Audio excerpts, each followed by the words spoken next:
Hello, weirdos. My name is Dice Roland. Welcome back to Brain Mucus. This is the 14th episode, technically season 2, I guess, of the horror of mental health, in which my guest and I discuss a movie of their choosing. The goal is not to judge or review the movie based on if it's good or bad. It's to explore the significance regarding mental health as it is in the life of my guest. Today, we have a very special guest, David of Do You Even Movie, joining me. Hello. Thank you for having me. Yes. Glad you were able to get past the fever, the sickness that you were Yeah, dealing. had a nasty flu that caught me about midway through the weekend, and then broke into a fever on Monday. Went to the doctor, got some steroids, got some medicine, and now I'm doing much better, which is Good. that's all I want right now. Yes, that's all we want. My God.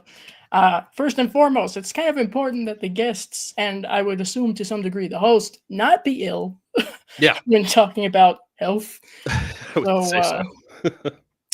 that's good. That's good. Hello, Derek. Welcome. Actually, my fault. My fault. It's my fault, I swear. Hello, Gray. Welcome. Gory. Welcome, welcome.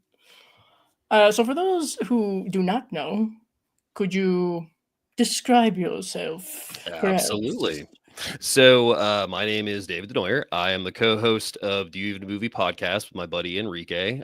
We have a weekly show where we break down a movie of our choosing. We try to keep the podcast more of a positive format, I guess is the best way I can put it. As somebody who's a big fan of podcasts, I also know that you can talk fun about movies, talk bad about movies, and also have passion for it either way. I try to lean more into the happier passion of things. So we cover things from popular 90s kids movies. We do horror movies. Currently on the show right now for the month of March, we're doing a theme called March into the Darkness, where we're covering the Hulu's Into the Dark series from Blumhouse, which is a lot of fun. And that's also been great. So you can find us anywhere you get your podcast. That's where you go and find us. Every Tuesday, we have a new episode for you. And there's also clips on various social media, such as Insta and Facebook and anywhere else that you can think of. Yes, excellent. A fellow podcaster. Well, it's not, I don't think I'm afraid that you don't get the title of first podcaster to be on my podcast, but that's okay. It's fine. However, as far as in, I guess, some sort of like 6 shades or whatever they call it, 7 shades of Kevin Bacon. Yeah. We've both been on Sleece's Sweet and Spooky's channel Yes, we playing have. characters. I always play a character that dies. That's I actually fine. killed you this last time. That's true. You did. Yes. You did many times with many sharp implements. Yes. Yes. Yeah. Turns you into a little bit of a porcupine or even a voodoo doll, I guess you could say. A little bit of a pincushion, you know? Lots of fun. No fake blood for that. I'm afraid I was wearing a cashmere sweater. Please. Please. Can't do this. But you guys, I'm sure, can find all of that in the description. I've always linked my guests' socials, their podcasts in the description, of course. And if you're curious and haven't seen any of the table screens, as they're called, they're in a playlist on my channel for collaborations and guest spots. So, And a lot of fun. yes, I think so. But I'm part of it. I'm a little biased, I think. Yeah, I guess we are a little biased in that regard. Just a little, but that's okay. So, you have chosen an M. Night Shyamalan, the first M. Night Shyamalan movie to be covered on this channel. Why don't you tell people what movie that is? I would be happy to. So we are going to be talking about 2021's Old, which was a movie that really took me by storm because it was just in your face with a lot of mental health topics. I guess we could say the simplest thing. And the movie focuses around this family that is sent to this island retreat, like a little vacation spot. They win the sweepstakes and they go out there. So you got a mother, a father, and 2 small children, brother and sister, and they end up becoming, I guess, congratulated by getting a special spot on this really nice beach that they don't send anybody else to. It's like exclusive place. And they end up going out there and they find out that some other families are going to start showing up. When they get there, the place is beautiful. It's a wonderful, like, little resort and everything, and has all cliffs on each side. So, like, it's a very private beach. And when they get there, they start to notice that things are a little off. There's leftover silverware from previous people. There's leftover dolls and everything. There's just a really eerie feeling on the island. And then they end up finding a body. And right as they find this body, these other families start arriving, and there's just chaos breaking out and whatnot. And then they soon come to find out that they can't escape the island that they're on. And also on top of that, they're all aging at a pretty, I wouldn't say rapid rate, but a rate enough that is alarming to them. The kids start growing up right before the parents' eyes. There's a lot that goes into it. And I mean, do you want me to go ahead and spoil it as to what? Yeah, I would say nobody should be listening to this if they haven't seen it, and they want to, of course. So go ahead. The big reveal at the end is that the island is a special zone that is being monitored by this company that is in pharmaceuticals, and they basically treat these people when they arrive on the island with these special drinks that are all catered to these drug cocktails that they've made to their specific illnesses and whatnot. So what you find out is that they've been using this island as a testing circle for all these people. So they know that these people are going to die. They give them these drinks and everything that have the antidotes or whatever you want to call them in it, prescriptions, and they gather their data, and that's how they basically go about making medicine. And what ends up happening is the two children who end up growing up again on the island find a way to escape the island through this coral that protects them from the headaches and everything that they get when they try to leave, and they end up completely ringing the bell on the place and closing it down. So it's a happy ending, but it's a really messed up movie. Very much, very twisted, one might say. Yes. I think that's a pretty good description. This is the first time, shock to no one who's, I'm sure, been listening to the podcast. This happens a lot. This first time that I've watched this film. It had been on my watch list since it came out, but I didn't have any real push to watch it until this. So I watched it last night just to be fresh with it as we're discussing this. And I think it depends on what someone likes or doesn't like, I guess, as far as psychological and stuff. But if you're like me, you might be like, oh, cat videos after cat videos.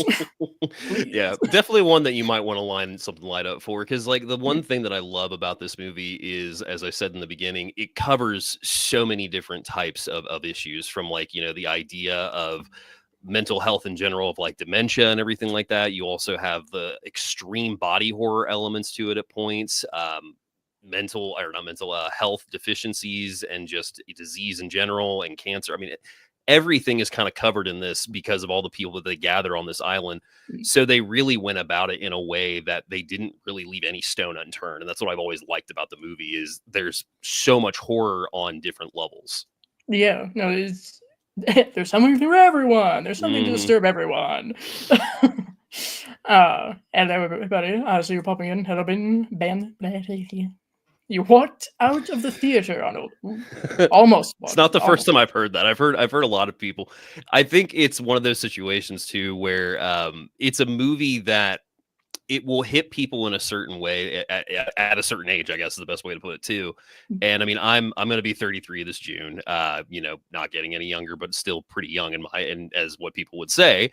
And it's one of those movies that you're either going to really get into it, or it's going to be like, no, this is stupid, and going past it. And there's nothing wrong with that. I mean, anybody is welcome to their own opinion of the movie.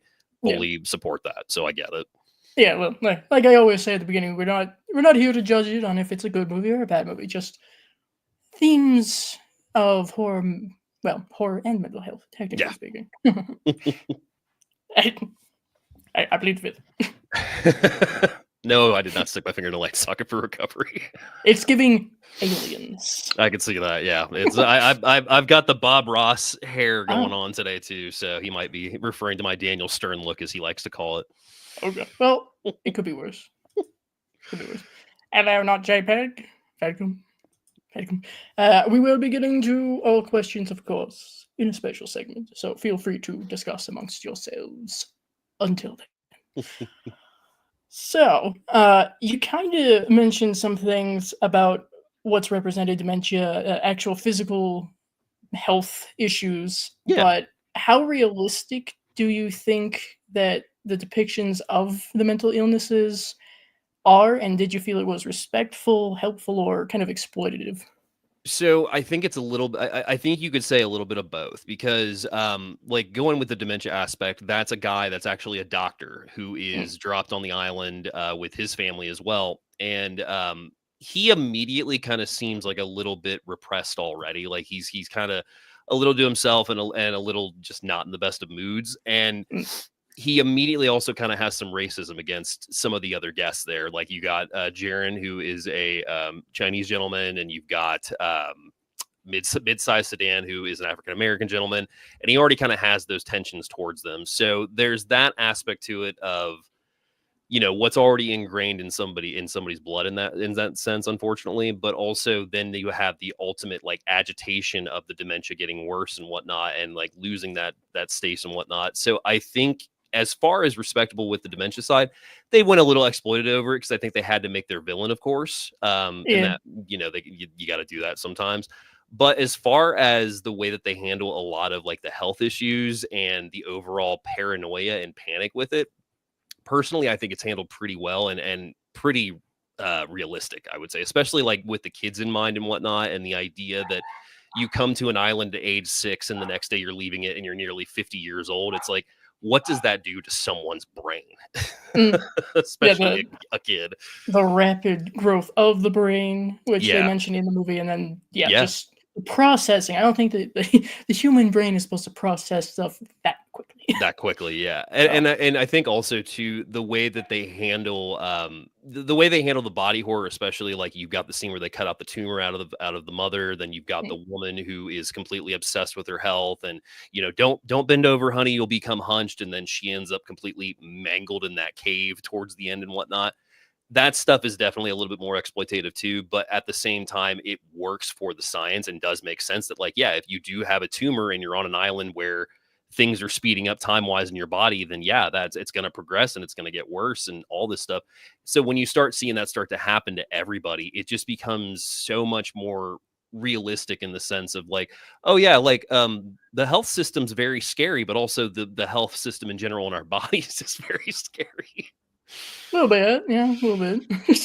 It's a little concerning.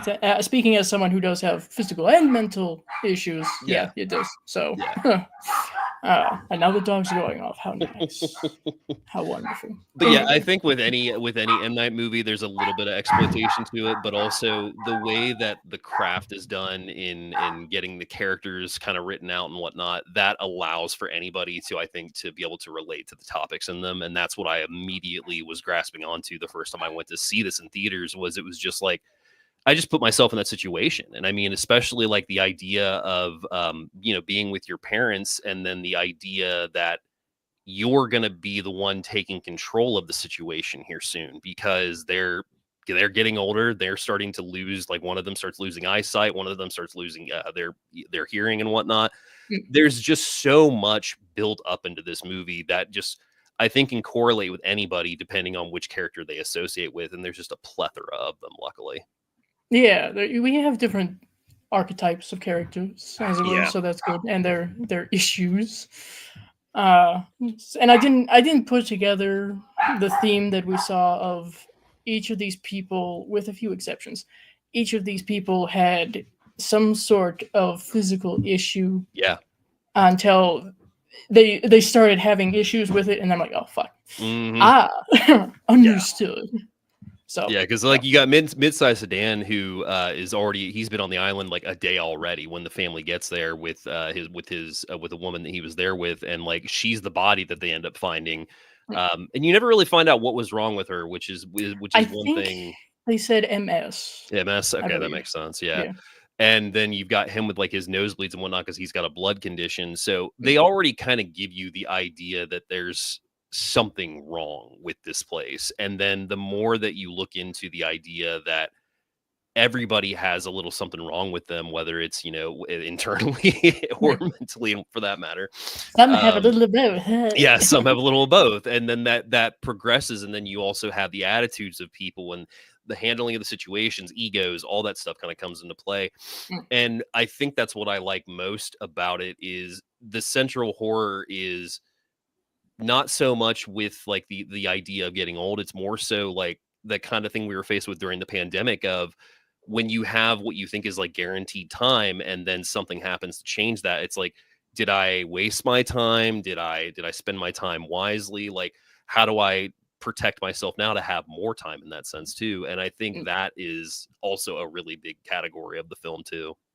Yeah, time is a very, very, very, very big overarching thing with that, Yeah, aside from the mental and or physical health aspects. And I think that can be concerning for almost anyone of any age, clearly, because we even see absolutely. like the doctor's mother, who actually seems very at peace with it. Like she kind of Yeah. knows what's happening. She's like, okay, you have to take care of these people, Yeah. and then you have everybody else who's freaking the fuck out. So Yeah. Which rightfully so. I mean, yeah, you start with, if I remember correctly, you start with the death of the dog, which the dog is, the human year, or the dog years go real quick for the pup. Like I think the yeah, pup's alive for about an hour on the island. So then that's the first one, and then you've got the grandmother who starts having like chest pains and goes down and clutches and then slowly starts to slip away. And then from there it just escalates. And mm, what I think I like most about the way that they present the first big one, I would say, is the whole idea of just the age itself, is they don't start showing you rapid like aging of the children or anything like that. It's a reveal. Like it's like they're talking to two people and then they're like, so how old are you? Like you got to be like 6 7, or like or 11 or 11. something. Yeah, Yeah, and he's like, oh no, I'm 6 and my sister is like I think like 9 or whatever. And mm, it's just like the fear you see is exactly what I love in horror films, and also what I love that grasp onto the things is just like when you make something real that is just kind of like, oh, that's crazy, but then you present it to an audience that it's just kind of like, what would you do in that situation? And like how would you react? And I love the way that they're just like, I think they're freaked out right now. Just let's mm. go ahead and They're just leave fucking with that one us. go. Yeah, they're fucking with us. Yeah. And Yeah, I no, that, mean, that was interesting as well. They didn't show yeah, them, like you said. You just hear them, and you can still hear. It's different. That's different. yeah. So that was interesting. No, I it's think. it's I think there's like the central element to it all is just when you have this moment of time, and you go on a vacation with your family, you come to this place and everything, and you're with your family, there's strangers around, there's already that like kind of uncertainty around, because I mean I've been on vacations with my family throughout my life, and gone on beaches and whatnot, and when you go to a place and there's strangers around, there's always just that kind of uncertainty. Well, then when you face that uncertainty with the fact that there is something weird going on here, and that we're all about to go through the most maximalist change that like no one could have predicted, both internally and whatnot, it gives you that element of fear of like, who who am I now? Like, because you're internally going to be changing, the brain's going to be changing, your body's going to be changing, and all this stuff. So I mean, the fear of getting old is something everybody faces, because it's just a natural element for that matter. But Mm, then to add in the ideas of going into one's mental health, and the aggressiveness that we see build and whatnot, it gets to that point where I was really like clutching my seat in the theater when the doctor started showing the true signs of dementia, because that was one I keep bringing up. I unfortunately had a dementia issue with my grandmother some years ago, and luckily nothing violent like that or anything like that. But mm, it's very scary to watch somebody you've been with your entire life become somebody that you don't know, and also mhm. like they don't know themselves for that matter. And they don't know you. Yeah, and they don't know So you. yeah, no, I've had experiences with some close relatives, or people who were considered relatives, essentially, who dealt with that, who dealt with Alzheimer's. Yeah. Uh, Currently, I have my, well, I wouldn't say distant, half uncle, Hmm. who has a bit of dementia. I mean, he's still aware, he's still doing pretty well, Yeah. but there are moments where you're like, okay, let's just be patient. Thankfully, Yeah. he's more the like happy laughs at everything kind. So That's good. yeah, that's given the choices from what I've heard and what I've Yeah. seen, that's the better It's option. the better option, absolutely. Yeah, luckily my grandmother, she mostly just started just not being herself, obviously. Like, I remember the first, like, instance we had was we were at, like, a Christmas Eve party at my aunt's house, and she just seemed really checked out, which that was one thing, and Mm, then it was, like, not even a day later, like, she got pulled over by the police, like, trying to find her house, like, in a whole 'nother town. So, I mean, it was just, like, there started being signs there slowly. And when you're dealing with somebody of that degree, you really have to come to terms with the fact that you're going to be associating with somebody that you no longer know, they no longer know you. And that can be really trying Mm, because you remember all the memories you've had with them and whatnot, and you remember how sweet they used to be and just what the personality was in that person. It's one thing to have that happen, and then it's a whole nother thing for that to turn violent, which luckily that again never happened with my grandmother. But like mm, when it comes to old, that idea of becoming so unaware of your own brain that you start lashing out because you get aggressive, you don't know what to do, and you're confused. You think that mm. you're doing the right thing, you think that you're protecting your family and whatnot, when in reality, like, you are completely out of your mind, and there's no other easy way to say that. Your mind is kind of essentially turned against you, Yeah, shall we say? Yeah, no, it's very, very difficult, even in the best settings. Of course, from what I've heard, from what I've experienced, from what my parents have experienced, who took care of both of my great grandmothers. yeah. So that was a whole other different situation, of course. But thankfully, I think something that helps is now advancements in medicine. Yeah.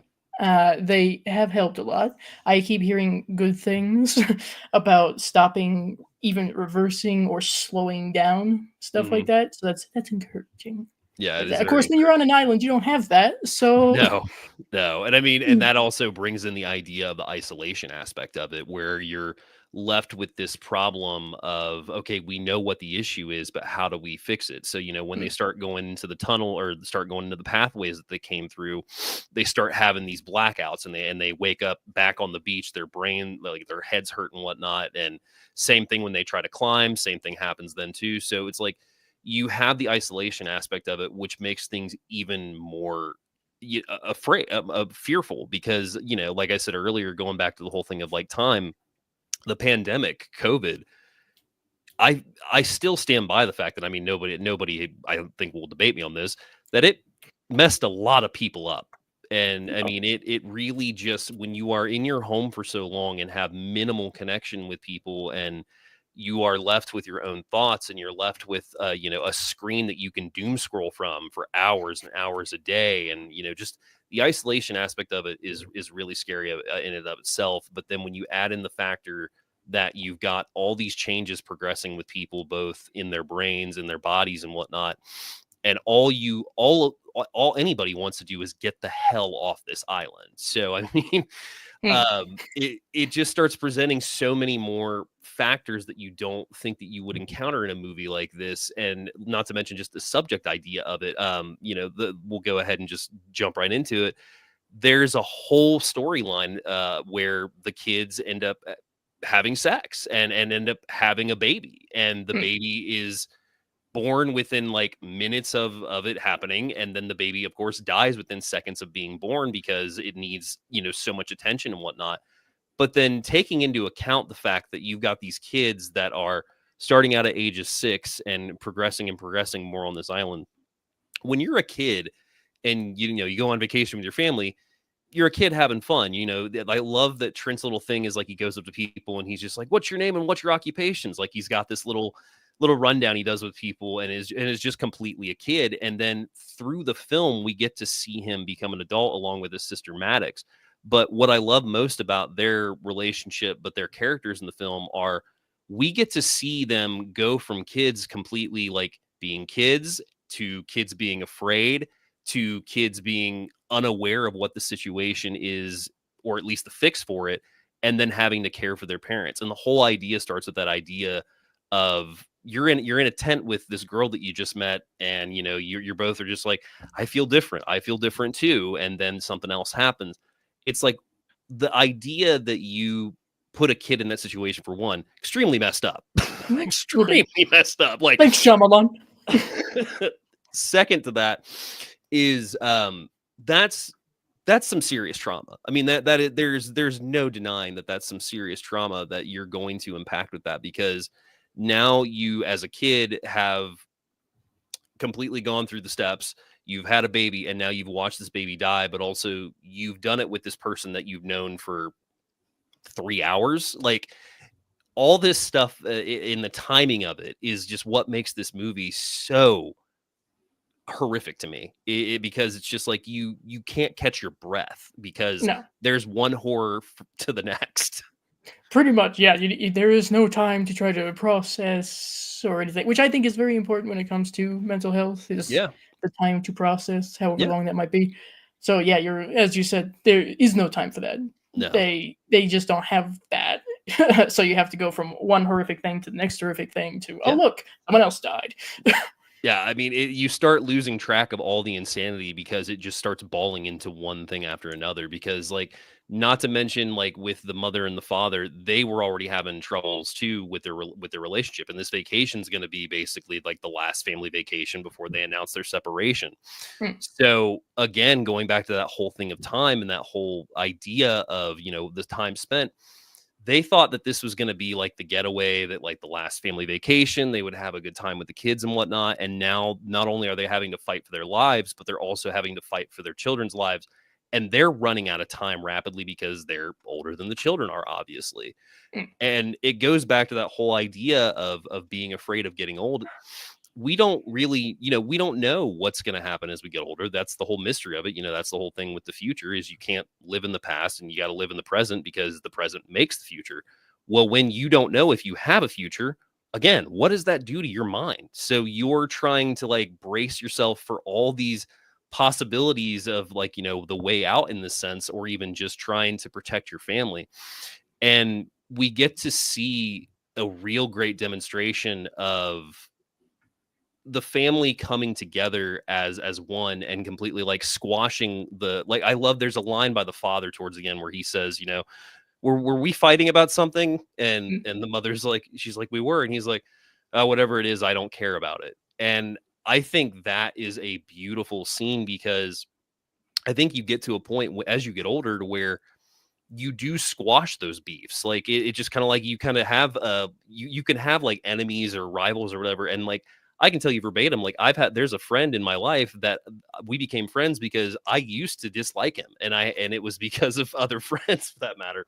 And I hmm. remember one day I just texted him and I was like, we hate each What other, the fuck was right? that? Yeah, I was like, we hate each other, right? And he's like, I think so. And I was like, do you remember why? And he's like, no. And I was like, I don't either. Do you want to be friends? Like, it was almost like that children mentality of like, I don't get why we have this beef. So, and I don't care about it because like time's past at this point. So why don't we go ahead and squash it? But it's really the detrimental thing of it all is appreciating the time that you have is one thing. But then when you are having to make decisions and everything as you get older, you have that time to process, like you said. Hmm, And this is a situation where you don't have that, which brings out like the aggression and brings out the uncertainty and brings out the quick decisions, which can be life determining. And I mean, that's even more a scarier no thought pressure. on it. Yeah, no pressure. Huh. And you have that whole idea that we have to combine ourselves to get out of this situation. But I don't know who we can trust. And the whole paranoia aspect of it, again, it's one of those moments that you just kind of say that you can put yourself into fight or flight, but you don't know until you're in that experience. And I Hmm, think one of the things that I gripe with in my own mental health is that I have really bad anxiety. So if I'm in a tense situation, I can make quick decisions and find myself kind of in tighter spots because of that. But at the same time, my brain has this idea that if we just think on it quick and rapid fire on it, maybe we'll go ahead and solve it and move on to the next thing. But then that can kind of just create more problems over time. And I think hmm, anybody that deals with that is going to have an easy association with the characters in this film, because the situation is of course very supernatural. And I really hope this island doesn't exist. I'm just gonna go ahead and say that. Like, if this island exists, I don't ever want to go there, for yeah, one. no. B, Somebody's got we to leave a sign or something. I mean, we really. we got to shut it down or something. I don't know. Yeah. Yeah. But if I was in a situation like this, it just brings out so many fears, because there's that whole idea of protecting your family and protecting the people around you for that matter, but then also protecting yourself. Mm. Because when you have that group mentality and the whole aspect of, well, I'm protecting my family from you, well, I got to protect my family from you, that doesn't create anything but a divide and a discourse in that point. So then we have a complete separation of people working together, and then that makes it even more an isolated situation inside of an isolated situation. It's all splitting off. It's horrific. Yes, it's not terribly good. I've mentioned before, probably almost on every episode, I'm willing to bet that I have anxiety myself, Yeah. and ironically, it is what I would consider or call countdown anxiety, Mhm. shall we say? So things like events that may be coming up that Yep. I am not familiar with, I could be fine for months, weeks, whatever, days even. But as soon as it gets to a certain point, the anxiety just switches on, and we're Oh going, yeah. "Fuck!" So Yep. shit like that. The fight or flight is interesting as well, because I think a lot of people in this movie go more with the fight, because there really is no flight Yeah. to be had Yeah. I here. mean, you can run to one side of the island, it ain't gonna help No, you. not really. No, which is unfortunate, but there we are. Let's say everybody in the chat having a good time. Firstly, we must address. Hello, Marcy. Thank you. Thanks, buddy. Appreciate you, of course. Let me see. Many comments, bless you. We will get to a point where we will be addressing questions, of course. But let's see, a blanket hello. Hello, Rainbow Fright. Two Yeah. watches to like this one. All right. Fair. For sure, most people can find a character to identify with, even just a little. Yeah. Hello, Sky. This movie is shite, in my opinion, but the subject matter of rapid aging is badass and very scary. Yes. Yeah. It's more prominent for me than ever, as I'm a few months shy of 30. Feel up. Yeah. So you get, unfortunately, society has this lovely little thing where they say that the 20s are supposed to be the best portion of your life, and we're so conditioned subliminally, I think, into believing that once you got to get everything done in your 20s, and if you don't do anything in your 20s, then you've kind of failed and you can't start Yeah. over again, which is honestly quite a bullshit concept. Bullshit indeed. Thank you very much. But personal opinion. Anyway. So let's going through my little list here. Talked a little bit about the disorders and whatnot, how realistic they may be. Do you feel like M. Night Shyamalan was trying to say something specific about mental illness, or was it accidental in the movie? I think I think there's no denying that there's a direct correlation with the message there on it. I think the way that they handle the reveal of the pharmaceutical company is a big part of that, for one, Mm. because it kind of puts into the stasis that of what everybody's been saying for so many years, is that these companies don't care. I mean, they're out there to make their money, and yeah, they'll definitely do their trials and whatnot. But when it comes to human life, you are the test subject, and I think that is absolutely terrifying in this case, especially too, because that's exactly what this island is. It's just a giant testing chamber for these people, and they send them out in droves. I mean, if I remember correctly, I think he says test subject or test 14, I think is what he labeled them at. It's 14 or 17, I want to say. Possibly so, yeah. Yeah, like group 14 or 17. And I think with that in mind, M. Night has put several messages in this movie, one of which is that you should be checking on these things, obviously, because the idea of making these characters scary, just being normal people that have regular mental deficiencies and health deficiencies and whatnot. And I mean, like I said, the main monster is that doctor with the dementia. And I think that's an easy pick because, unfortunately, I think dementia is depicted poorly in a lot of movies, and in TV in general too. But like there's a Whitest Kids You Know sketch about about a funeral home for dementia, and then like the commercial is a woman that like cooks her fingers for her grandkids like as cookies and whatnot. So there's a whole thing with that where it's just like, yeah, they do crazy things, but what the crazy, or what the scariest thing to me is that these are not people you don't know. Like, this is your family in that sense. So when you're dealing with something of that degree, I think the message there is that you really have to prepare for the unexpected. And that's a big part of that whole thing. I mean, because, it starts off with him being aggressive towards mid-sized sedan and then Jaren and whatnot, but then he ends up getting his hands on a knife and kills mid-sized sedan and like stabs him to death on the beach because he's just like, I saw that man in my neighborhood and whatnot. Like he's completely losing it the more he stays on the island, of course. And I think the way that M. Night tackled that subject, there's absolutely, does it hold water? Absolutely. But is it a little exploitative? Yes. But again, I think it's because they had to have that villain moment in it. But the central message, I would say, is that he's telling us that we really need to be precious with our time and be caring about our time and take care of ourselves because of that. And also don't take things for granted. I mean, that's Mhm. the biggest thing is, you can make plans. You can make plans all day. You can make plans all week, up make plans all month, but you're not guaranteed any time. Your clock can be up at any second. It's something that I've really like.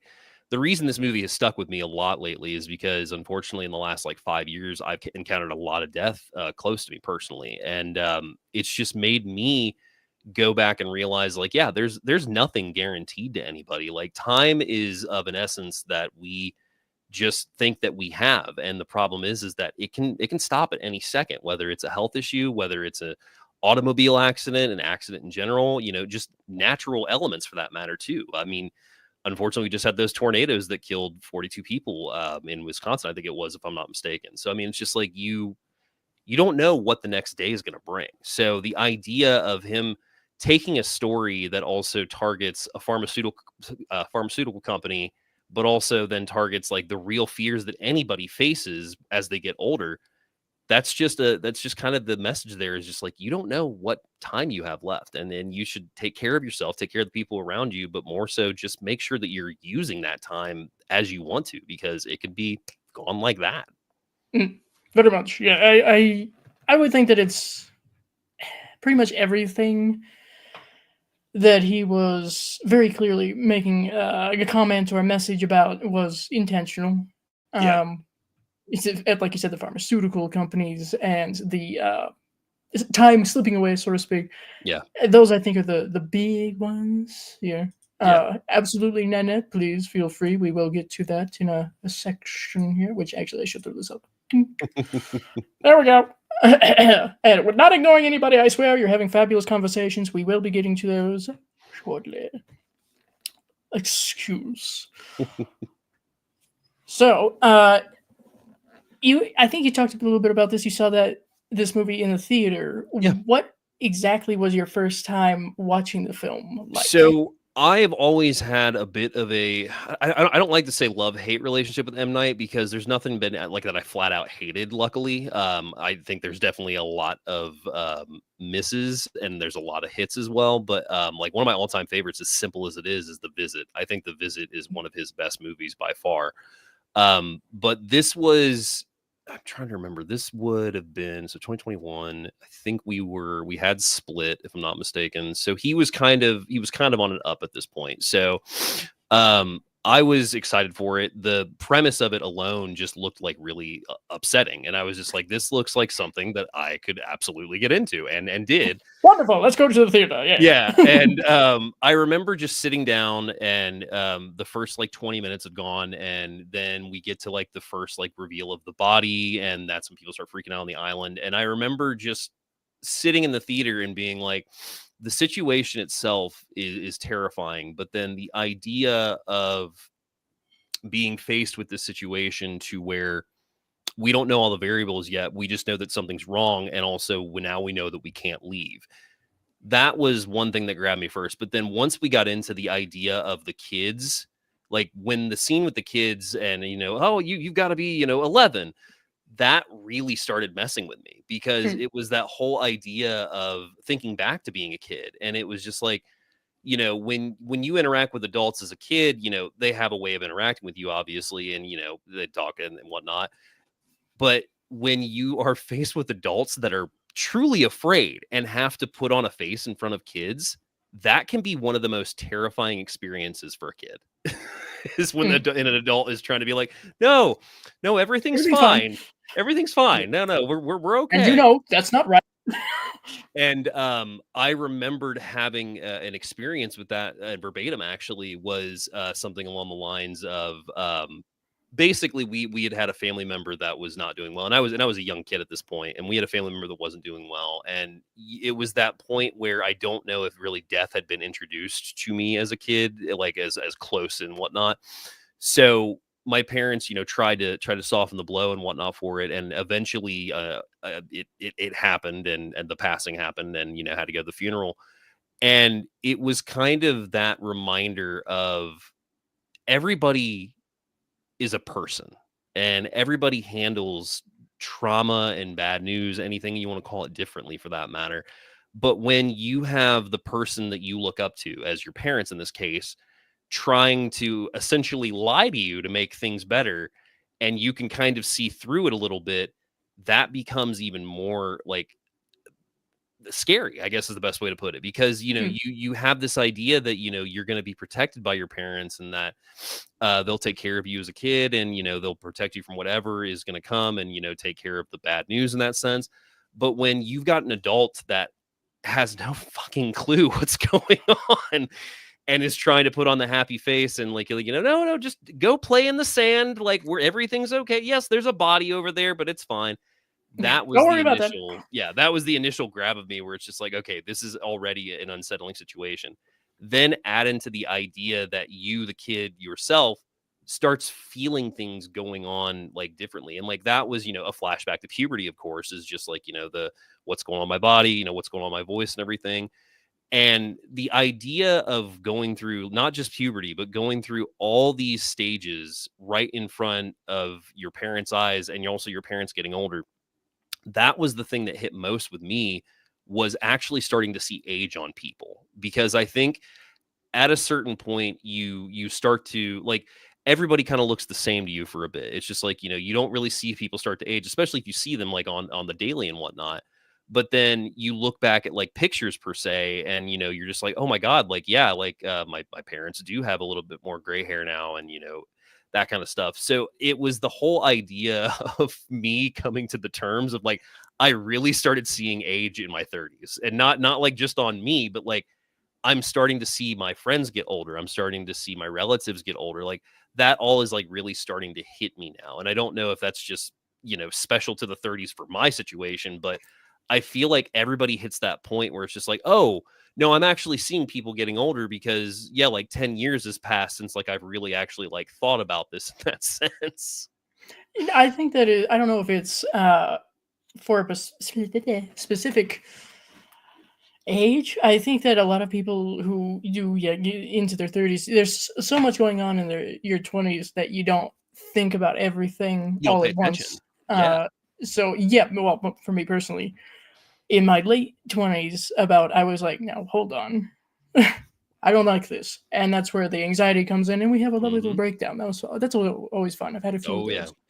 those. But yeah, at a certain point, I think some people unfortunately deal with that maybe a little bit sooner Yeah. than others, and that could relate to how prevalent death is in Absolutely. how close it is. I've dealt with a lot of family, but not necessarily biological family, shall we Hmm. say, close relations who have passed at varying stages, and I think that does trigger something, some sort of like chemical shift in one's brain to suddenly become very hyper aware of Yeah. that, which is once again always very fun. So I could see that. Like I said, when I watched this for the first time yesterday, I had the preconceived notion prior Hmm. of whenever I watch this, hopefully it'll be a good day. Hopefully it'll be a really nice day. Yeah. Because I knew it was probably going to be not so lighthearted, shall we Mm. say? And it's not. It's No. like you said, a very twisted film that addresses things that are natural, but also you don't know how to process that. Yeah. I don't think at any point in one's life you don't really know the right way Mm. to process that shit. You just have to process it in your own way. And of course, as you mentioned here, you don't get that. No. It's just one thing after the other. So there is no process. It's just trauma. Yeah, nothing but it. I mean, and like going back to the whole thing with the health moment with the tumor that they take out of her body. My mom has had sun cancer ever since I was a young kid. She cannot get any sunburn at all. Like if she gets any sunburn, there's a chance that it'll come back. So always very careful with that and whatnot. And it's just I think when anybody comes into direct contact, not even direct, contact in general with just as we get older, like, I mean, cancer is like hugely on the rise and has been for some time now. I mean, there's literally a commercial that is on TV nowadays. I don't know if it's still circulating now, but like it's basically saying that like 67% of us will most likely get diagnosed with cancer in our lifetime. And it's just like you see things like that, and then you see like the pharmaceutical ads where it's just like all the side effects that come with these things as well. It's just like what is the bigger picture with modern medicine nowadays?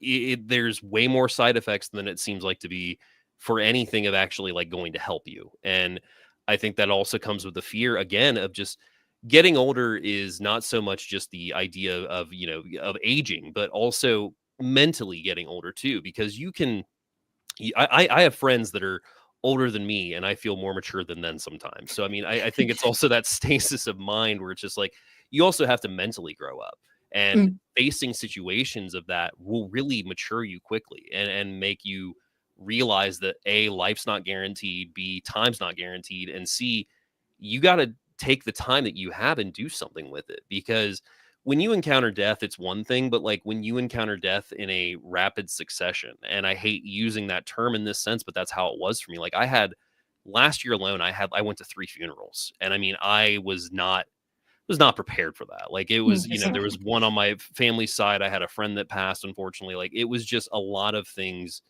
one right after the other. And I think anybody that faces that amount of death is going to have not just depression but also just a idea of death that just lingers over them like the grim reaper almost. And mm, it's one thing to natural causes happen. I mean again people can pass anytime from a number of ways, unfortunately. But when you have this idea of like I said, scheduling and like, oh, I'll get to hang out with them, or I'll see them at the next family gathering or whatnot. Like unfortunately, with like the case of my grandmother and her dementia, it got really hard for me to go see her, because it was just like, you what do? Like, it's, is she going to remember me? Is it going to be a good visit? Is she having a good day?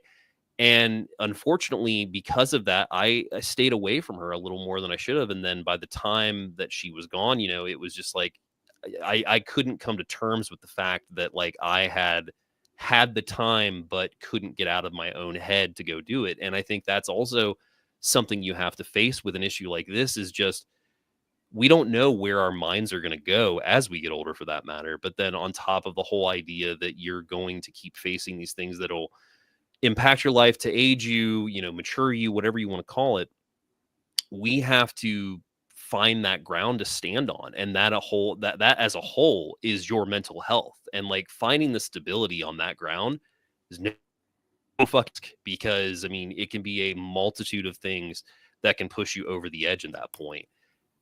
yeah. I think there's a very interesting balance, shall we say, that pretty much everybody has to find some sort of support system. They always mention a support system, and Yeah. it's a very fancy way of just saying people you can talk to, Yeah. people who maybe relate, have some insight to show you're gonna be okay, Yeah.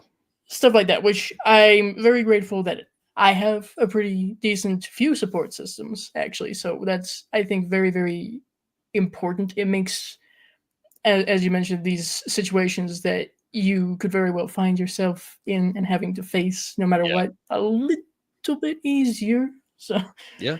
that and just ridiculous shit. So Ridiculous shit. Yeah, and I mean, and that goes again back to the whole idea of the isolation on it. It's just like, you start out as a kid with your parents, and then halfway through the movie, the kids have turned into like I would say like late teens or whatnot, and that's when they start seeing that their parents are starting to having hearing issues and seeing issues.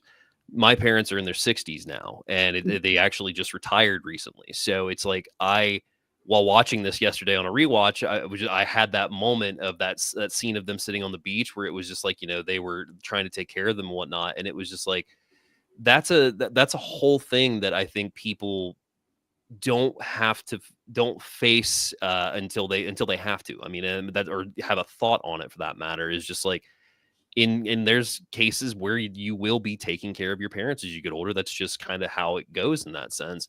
And when you are faced with that idea, it's one thing to be like, yeah, I'll get to that when it comes, but like the reality of it is you're you're going to be dealing with the situation, depending on what it is in that regard, but it's like you're going to be dealing with the situation of having to pick those battles, and whatnot, because as they get older, they can get grumpy sometimes. Shit, they're grumpy now. Yeah. And like that, and that whole idea of coming together as like a brother and sister. I love my sister, and I'm very lucky to have her, but I'm not going to beat around the bush that we don't fight. I mean, we absolutely fight, and we have our entire life. So I know when that time comes, it's going to be, it hopefully will be a little easier than I'm predicting it will. But like at the same point, you just again have that element of time. It's just like, you are preparing yourself to die. That's a whole kind of concept of the movie, and also in life in general. It's just like, as Lana Del Rey says, we're born to die. So it's just that whole concept of like, what do you do with the time that you have? And then when you're faced with these obstacles inside the family, that interacts with your own mental health to a degree that maybe your family doesn't look upon. Because the one thing that I've really come to terms with in the last few years with my family is, I had anger issues as a kid, and they got a little aggressive towards the end of my 20s, because it was just like life wasn't being fair, I guess, the best way to put it.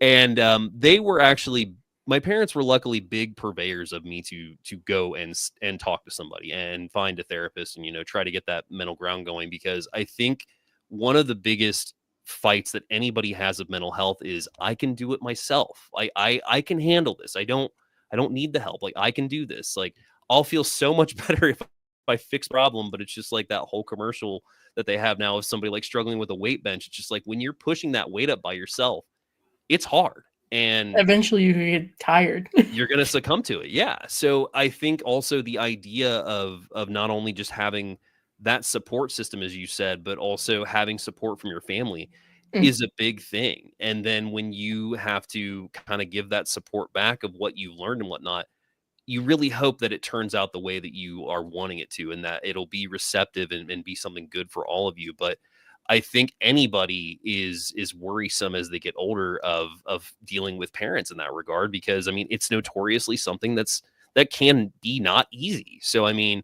you're put on an island with your family that are aging, and unfortunately now they're going to die right there with you, and you're going to be the only ones left on this island come in the morning. Like, that whole idea of, you come to the island as a kid, in the morning you're an adult, and you're the only one left on the island.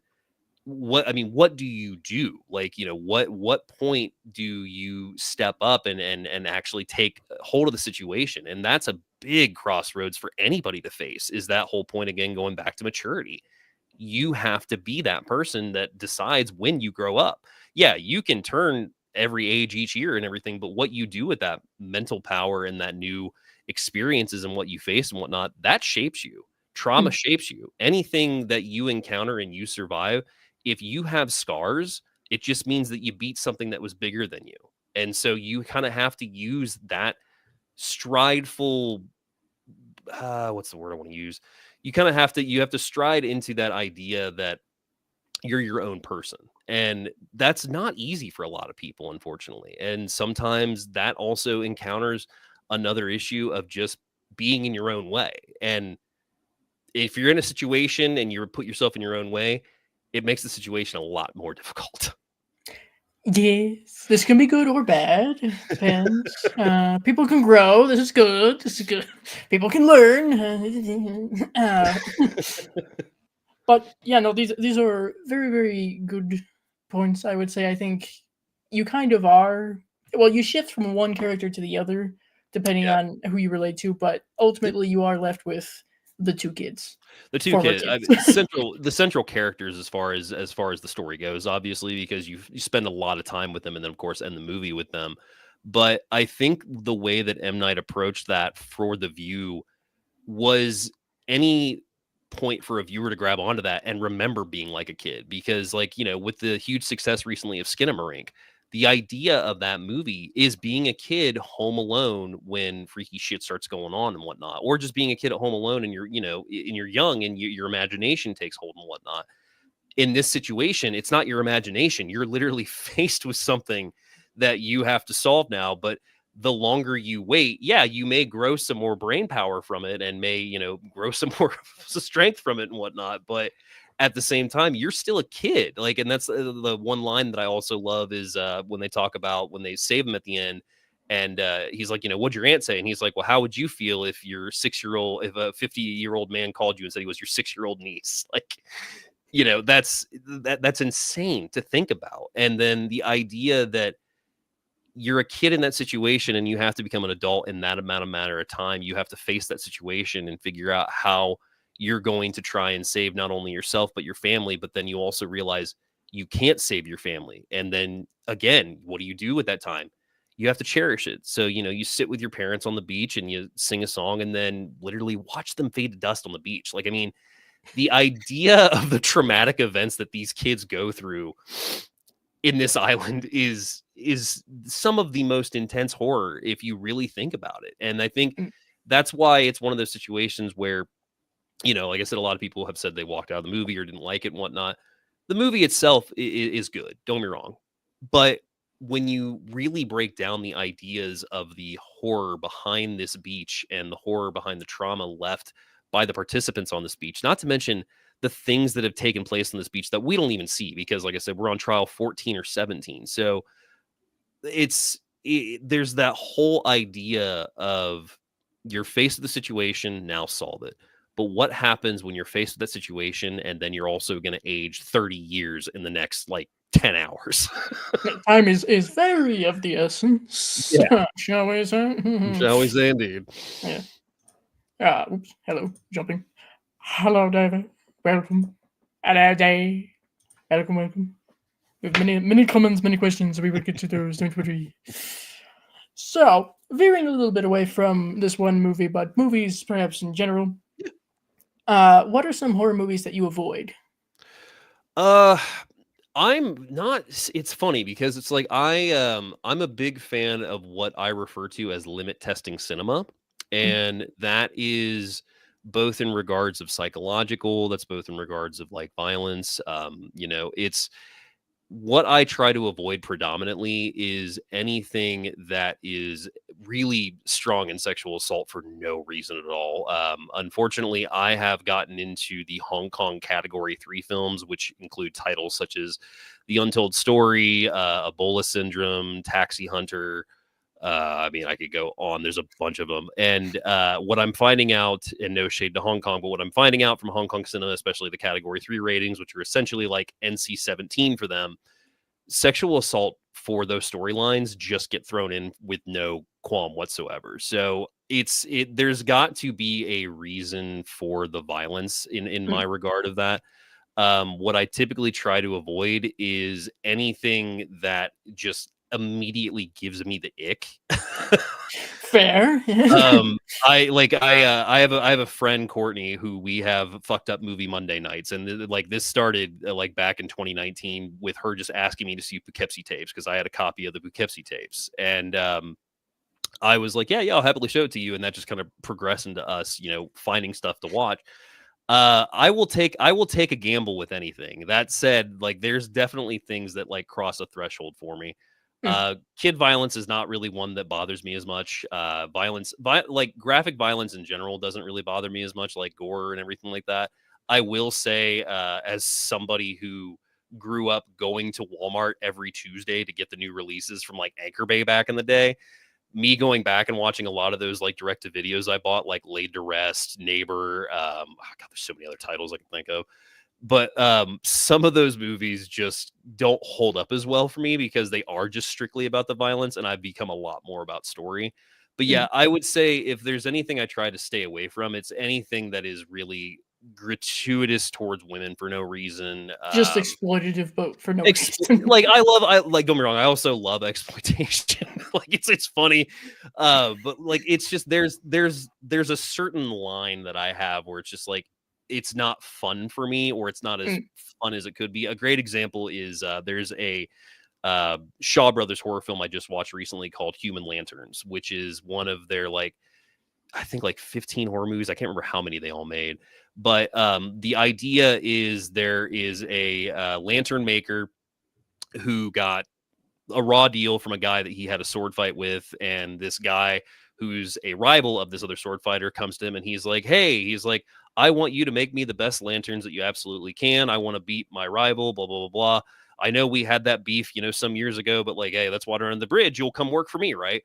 Stupidest scenario, by the way. Like the dude's working behind this shop and he's like, hey, I know we haven't spoken in 10 years since I beat your ass in that sword fight and stole the girl you wanted, but will you come work for me? So, long story short, the guy ends up being a psychopath, no surprise, and he kidnaps and kills 3 women like close to this guy and makes them into human lanterns that he presents him with at the end of the movie. Like that's the big shock part.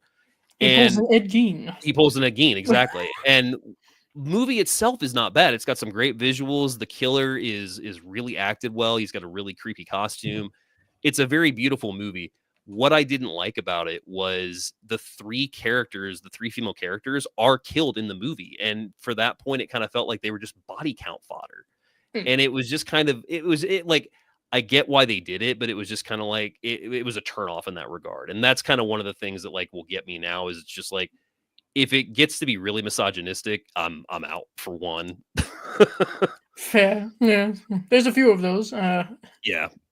I forget his name. Valentine. Those movies that were created by Mr. Valentine. Mhm. Lucifer Valentine, I think. Those are a few on my list of I'd rather not. Yeah. I mean, I'm kind of like you. I'll explore many different things. Fuck, it wasn't that long ago on Willis Creedia's channel that I delved into Human Centipede for the Yeah. first time. But there are certain things that I think I would not so much enjoy, and I think they align pretty decently with you. Things that are just for look. Isn't this shocking? Shock for shock's sake is such a turn off for me. Like I've unfortunately seen Serbian film twice now. I'm Or actually sorry. it might be 3. Actually it might be 3 times now because that was actually Oh, one that very Courtney sorry. Courtney wanted to see. And it's just like anytime anybody brings up that movie is like, have you ever seen Serbian film? It's just like, yeah, and Yeah. cool. Like Great man, thanks. yeah, like if you want to give me something like Martyrs or Inside, like a French extremism like horror, I'm all in for that because like the violence is supposed to be as shocking and whatnot, but there's also a great story to go along with that. Mm. If you're giving me, a guy with a chainsaw going through a nursery and taking out like 20 babies for the hell of it, I'm gonna be like, all right, cool, I guess. Like Great it just guys, great. yeah, it gets to a point where it's just like there's just shock for shock's sake, and that's kind of where I tune out at. Like I give me a story, give me characters I care about. One thing I will say that I'm very tepid on is horror comedy, or more so the labeling of horror comedy, because the number one problem I have with horror comedy is you have jokes in those movies, obviously, that will usually involve killing a character that either I like or we're supposed to like, and their death is for laughs and there's like no characterization. So like Mm. anything along those lines where it's just like you make the body count part of the laugh, it's just it's a little too cheap for me. And like I want a good story. I want characters that I care about. Because I mean, that's the number one thing is like when you watch a movie, you want to be able to either identify or enjoy a character arc. But if you hate every character in the movie, then why the fuck am I watching? Just to see him die, of course. Yeah. And that circles back around to the whole what? Yeah. Fair, yes. SA, I think, is something that honestly has been a reoccurring thing for a lot of people who come on. And I don't think that's too far out of a lot of people's. I'd rather not. Yeah. I'd rather not see that. Thank you. Unless there's a really, really good reason. there's Meh. a way, I always say this, there's a way to handle those scenes. And I mean that, I'm never going to tell an artist how to create. That is completely up to the artist. I want them to feel like they have that freedom and whatnot. But like one of the best essay scenes I've seen, I hate saying it like that, but one of the best scenes I've seen that was like photographed in the best way possible to get the point across, we're in, we're out, is the movie City of God. And that is literally where the woman gets captured by the gang and her boyfriend gets thrown to the ground. And we're seeing the POV from the boyfriend, but he keeps coming in and out. So like the camera fades and you see like two men, camera fades out again, and it's done. Like you got the point across, you know what it was. When it's in your face and everything along those lines, it kind of brings up that question of like, okay, who is this for? And Should we be calling the police on the director? yeah, like I absolutely, like, there's movies where it's just like, yeah, I mean, like the Untold Story has a very graphic rape scene in it, and it's one of my favorite movies that I've seen in the last couple of years simply because of the way that the story is told and whatnot. Do I love that scene? Absolutely not. But like I do understand the reasoning for it there because it shows what an absolute monster he is, even though it is pretty over the top. But I mean, when you know what category 3 is and what the Hong Kong film style is like, that's not surprising. But yeah, I mean, something like Irreversible, for example, like Yeah. we who asked for that? Who Well, needed there's 2 that? cuts, thankfully. That's Yeah, nice. now you can watch it in order, which I completely I don't get that movie. I've not gotten into that yet. I'm sure at some point we will. That's one I believe that Charles Will Screedy has covered, and even he's like, Yeah. why? But he's actually gone more into the French extreme films. Yeah. So there's that. There's a The there's a French lot and of Hong Kong, I guess. I yeah. don't. There's a lot of great stuff out there. And I mean, that's kind of where it gets to a point too, where it's like, you pick your poisons and what you vibe with and whatnot. Like I'm a huge slasher fan. And I can tell you verbatim that I've seen far more worse slasher films than I've seen good ones. But at the same time, you know what content you like and you know what you go for at that point. And anybody that is an avid film grower starts to realize what their limits are. And I think it's very important to have limits for that matter, which is Mm. why I call it limit testing, is because there's movies that were just like you do read about them and you're just like, I don't know if I want to watch this. Like, is that like it actually like sounds like really intense? Like I remember watching The Sadness with Courtney, and Mm. like when The Sadness had like ended, not even just ended. While we were watching The Sadness, like, and this is like would have been like peak 2022, I want to say, or something along those I lines. think it's fairly recent. It Fairly was recent. still Yeah. it was still in that weird period of COVID where we're still getting used to things and whatnot, and things are opening back up. And I remember watching that movie and being like, I don't feel safe right now. Like This it doesn't created, feel good. yeah, it created like an environment that I was just like, this is terrifying, Mm. and I don't feel safe right now. Here, want to have a break so we can watch some, like, I don't know, puppy videos or something? Just a little timeout, maybe. Very interesting. It's interesting to hear from other people. I haven't necessarily come across this myself yet. Not saying that I'm better than anybody else.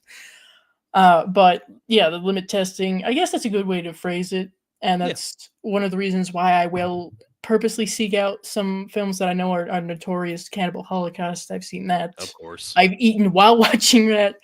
I have Uh, too. and that was one of the very, very few cases where something happened and I had to look away. Mhm. Otherwise, I was probably going to heave. Oh And yeah.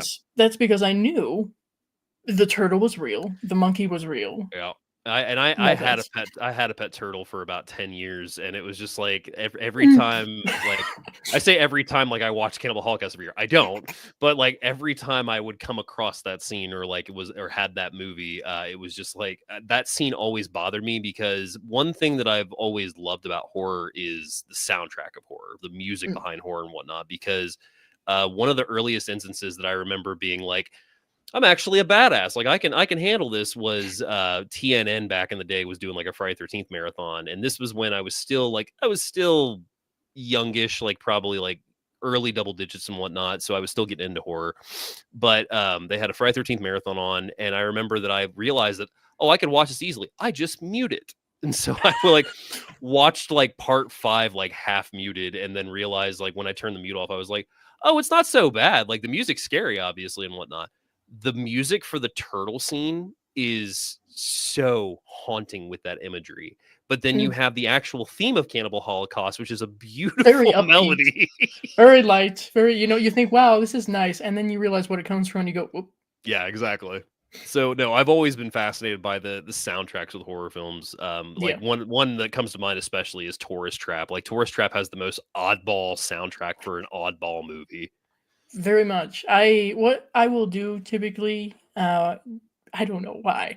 I'm just very curious about like 70s, 80s, and 90s soundtracks and Yeah, scores. So there's a whole playlist that someone has made, and I will put that on shuffle as yeah. I'm editing or writing or whatever. And I know exactly what you're talking about because they have the Tourist Trap theme come up, and I'm like, what the fuck is this? Yeah, But it's even so out of its mind. very much, and I guess that gives you kind of an idea of what the movie is. Well, it's funny Uh, because, Pino Donaggio is the man that did the score for Tourist Trap, and he was hired by Charles Band to do the score for that, but that was also a movie that was taken, production-wise, I'm blanking on the name, but it's the guy that handled Halloween and, another one that I can picture his name, oh but no, it's not coming to me.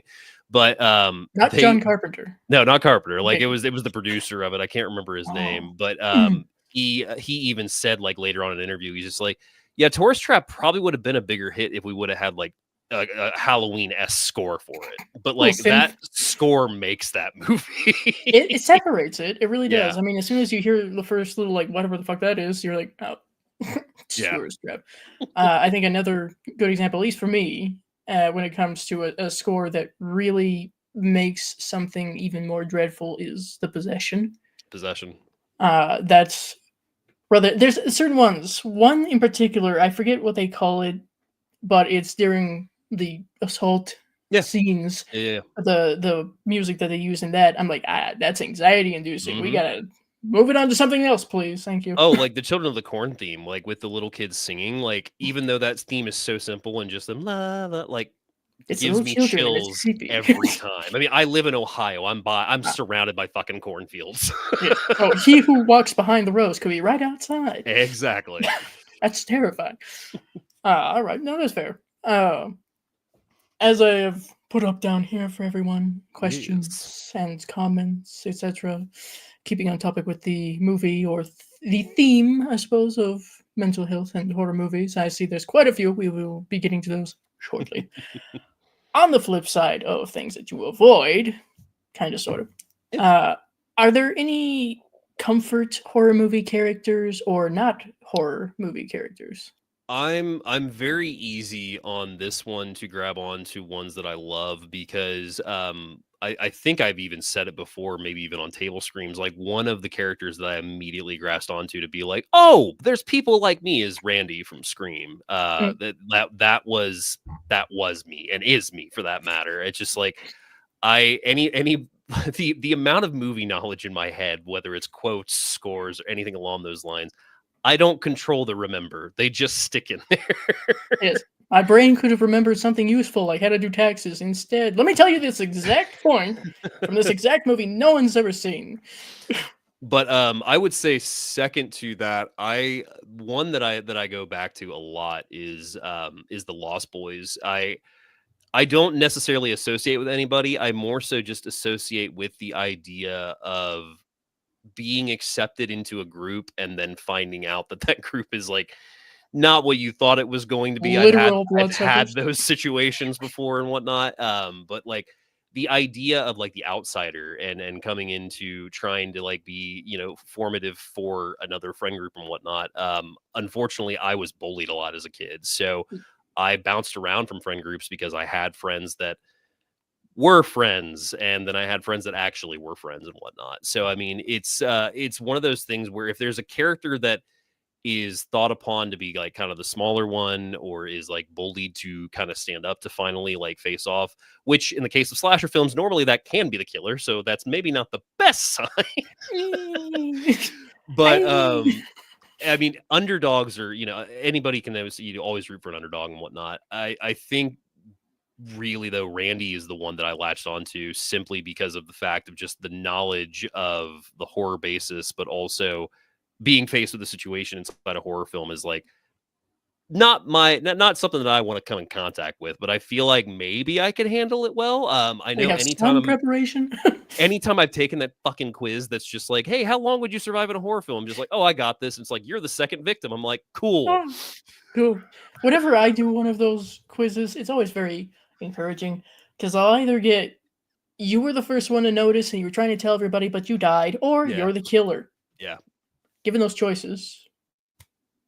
Well, and I Okay. think that also like that goes with the idea too of like I'm somebody that reads people and like I can get general idea of somebody just by like being around them for a few minutes and whatnot. I don't know if it's like a empathy thing or if it's just my Could Gemini be. bullshit that I feel.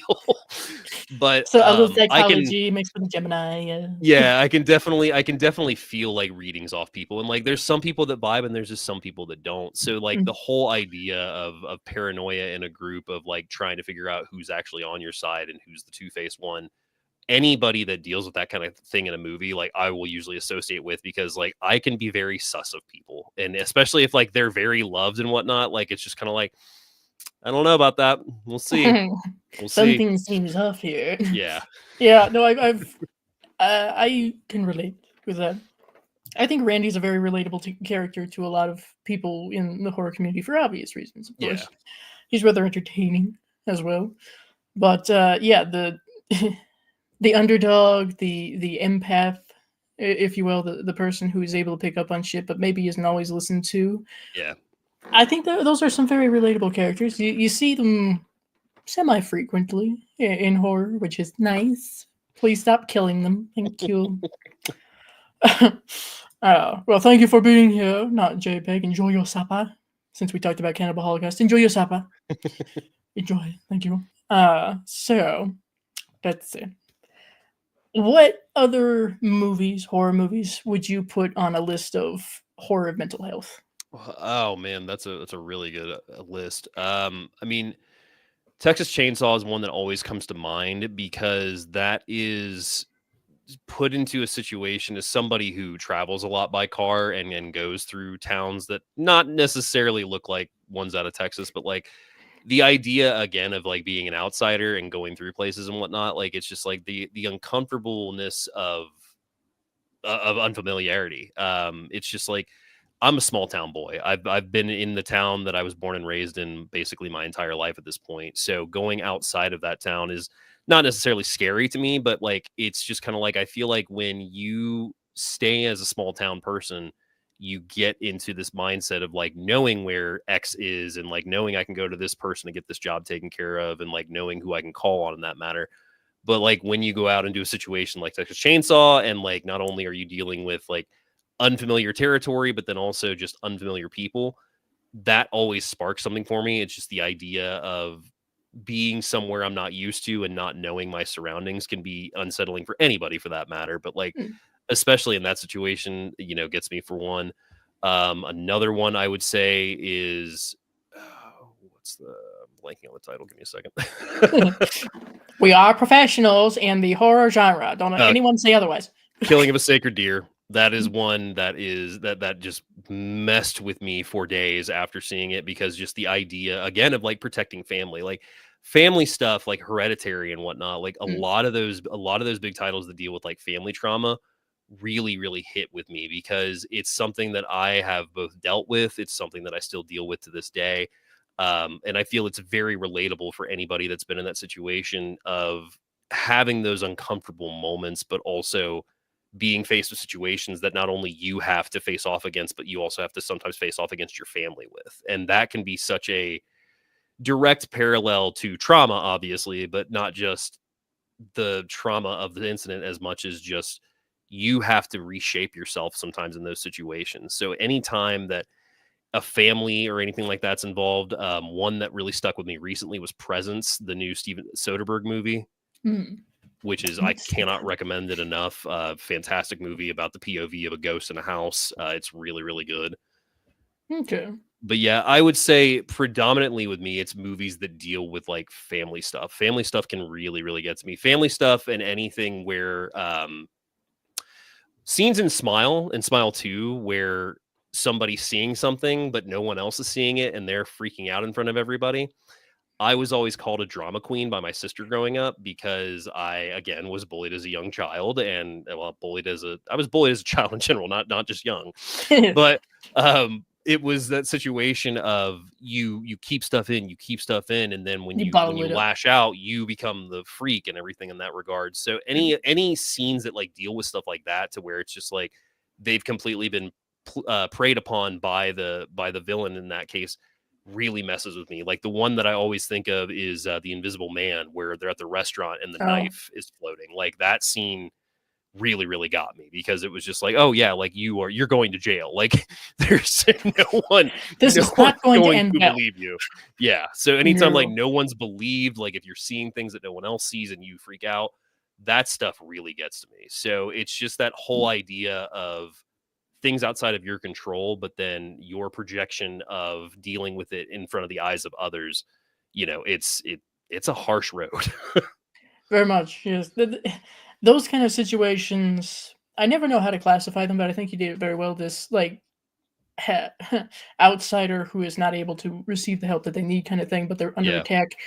I it's a very weird little dichotomy I have with those moments or movies or what have you, because I think they're very compelling and it's very interesting character study wise, but I fucking hate them. Hmm. I fucking hate them because they're so frustrating to me because I can put myself in their shoes and go, why is no one listening? What the Yeah. fuck?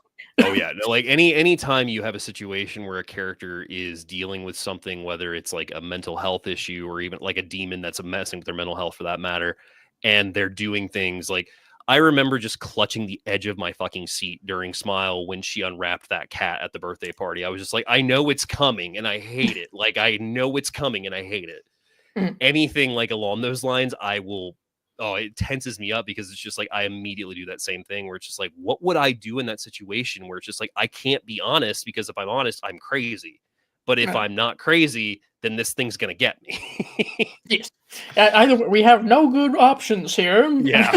This is not going to go well. Yeah, Yeah. fair, fair. No, I love the horror of people. Like that's the best way I can put it. Like the Mm, horror of people, like monsters, fantastic. There's a lot of monster movies I love. Great. Slashers, also great. But again, kind of going back to the horror of people, it's just one of the things that I loved and hated about Walking Dead is a great example. It became a show that became more about the paranoia of people versus the zombies. And it was just yeah, like, when you're put in those situations and people have to react and people get into these aggro states and just like, no, it's I'm going to fight you, and if I have to kill you to protect myself, I'll do it. Like when people are faced with real life violence and they get to basically lash out and really drop the mask, it can be some of the most terrifying experiences that one can face. And I mean, the yeah, idea of dealing with that is something that gets me as well. yeah, yeah.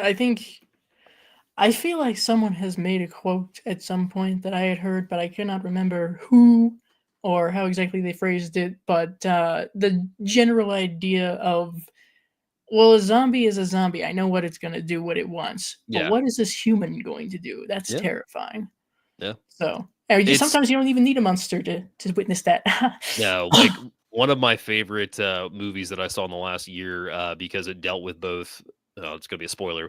Dealt with both monsters as well as monsters inside of people, was Cobweb. The way that Mm, Cobweb handled things, with from a child's perspective again too, was just really grabbing for me, because it was just like, it's your family and you have to treat them as your family, but what if your family is actually out to get you? Like that whole idea was just terrifying. yeah. As because you think that's your support system, Hmm. that's your safety net. Now what? Yeah. Yeah. Well, creepy. I think Ken Sledge should be very happy to hear you mention Cobweb. So, very good. So, do you feel that horror movies in general, just as a whole, as a genre, can be cathartic for people dealing with mental illness? Absolutely. I mean, I have dealt with many cases, of friends and family where it's just like I luckily was the oddball of the family, which I'm sure is no surprise to anybody. So I would talk about horror with family and friends and whatnot, and it's always fascinating to me what people are afraid of, more so what they're afraid of in regards to both in cinema and their actual life. Like, because it's just like, a bunch of people obviously are afraid of Jaws because no one wants to get eaten by a shark, but it's just like, do they really like have that fear going to the ocean and whatnot? And most of them do not in that regard. It's just the idea of that is scary.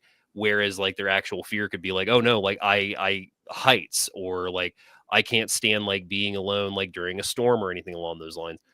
I think horror films are so cathartic because they give us that visual of the beast that we are afraid to see in a safety point. Like you literally have the remote. You can start, you can stop it, you can pause it, whatever you need to do in that regard. But I think the catharticism comes from the fact of you having to decide to face that. And I think that's Mm. something that a lot of people luckily have been doing a lot more, as unfortunately the world's gotten a lot scarier. Just a little. Is like you find that escape by finding the things that like scare you in a good way. Mm. I could sit here all day and just and list examples of that, but the biggest thing that you can take away from that is horror films are an escape, and they should be, and they should be a tool for you to use to, in a sense, better yourself, or at least have that enjoyment, because no one's making you watch the movies. You can choose what you watch, hopefully. Yeah. uh Unless you're contracted into it. Hi, Charles. or cousin, or like cousins or whatnot, are just like, hey, we're gonna watch this, even though you're 6 years old. It's just that whole idea of you can face your demons, and if you know what your demons are, then it's even easier to face them, because then you just know what movies you have to go after. I love the idea that, unfortunately, this is going to sound terrible, but I love the idea that horror films can open doors to fears that people didn't know they had, because that in and of itself is opening your mind up to something that you're watching the movie, you're taking it in, you're going on a whole route with it that is actually feeding the senses of both fear, invigorating your brain, and also putting yourself in that situation of a survival complex, and Mm. putting yourself as the survivor as to what you would do in that case. And I think if you are open to that, then you're going to have a lot more experience with good horror in that regard, because nobody should be afraid to be afraid of something. Like, that's just a natural element. Fear is just unfortunately part of our lives. We have it in multiple facets. But if you present yourself at that point of like, okay, I'm going to tackle this, I'm gonna, see how this is, like the whole thing I said with limit testing cinema.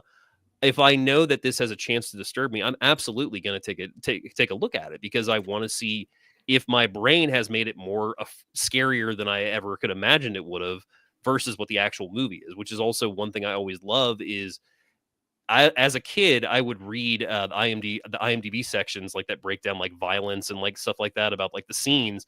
And it's amazing how many times out of 10 that you would make it way more worse than it actually is. Yeah, well, like my mom has always said, I'm sure many other people have always said, whatever you come up with is gonna be much worse Yeah. than anything somebody else came up with. Yes, So, Stephen King, he has a practice with that, which is basically you take a one sentence horror story and give it to somebody, and then ask people, what they visualize. And like the one he used was, you come home and there's a child in a cage on your dining room table, and he's like, was it an old cage? Was the kid grown up a little bit? Was the kid feral? Like, it was all this idea of just taking a simple thing, and then your brain takes it to extreme lengths. So mm, I think the catharticism is just being able to face your fears in that screen, and on your time, on your control for that matter too. And I think you really have to be open to that, because if you let the monster hide in the closet the whole time, then you're not going to really know what's inside until you open that door. yeah, and it could theoretically potentially get worse. Yeah. Because, like you said, kind of exposing yourself to these things that you might be uncomfortable with Yeah. or afraid of could, over time, help you process that you passed it, or at the very least, look at it and go, I can do this. It's okay. Yeah.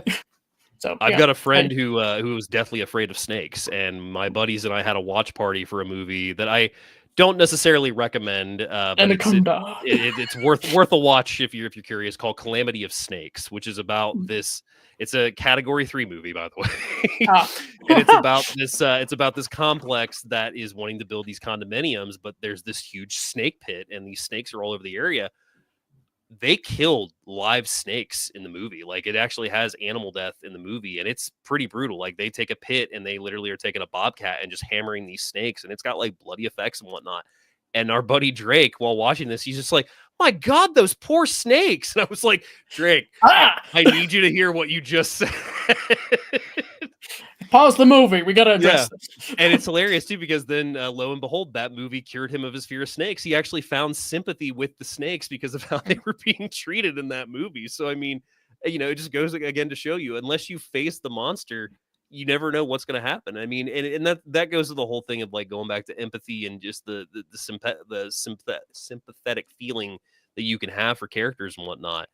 He associated with snakes. He didn't associate with the character in the movie, because all the characters in the movie are awful people. Yes. They're hurting the poor snakes who weren't doing anything. Exactly. Yeah, that's interesting. Fair enough. Now we shall get to the chat. Let's The dive very, very in. lengthy chat. Bless you all. Oh, scrolling. Maybe not all the way back. We'll see. Let's find out. Let me see. Derek Ramsey. So I'm watching this without seeing the movie, and I just mumbled to myself while shaking my head and doing the dishes to attempt to miss the spoil. Sorry. Sorry. You could always come back, I swear. Mute. We'll come back. It's okay. It's a little late now, but so sorry. Let's see.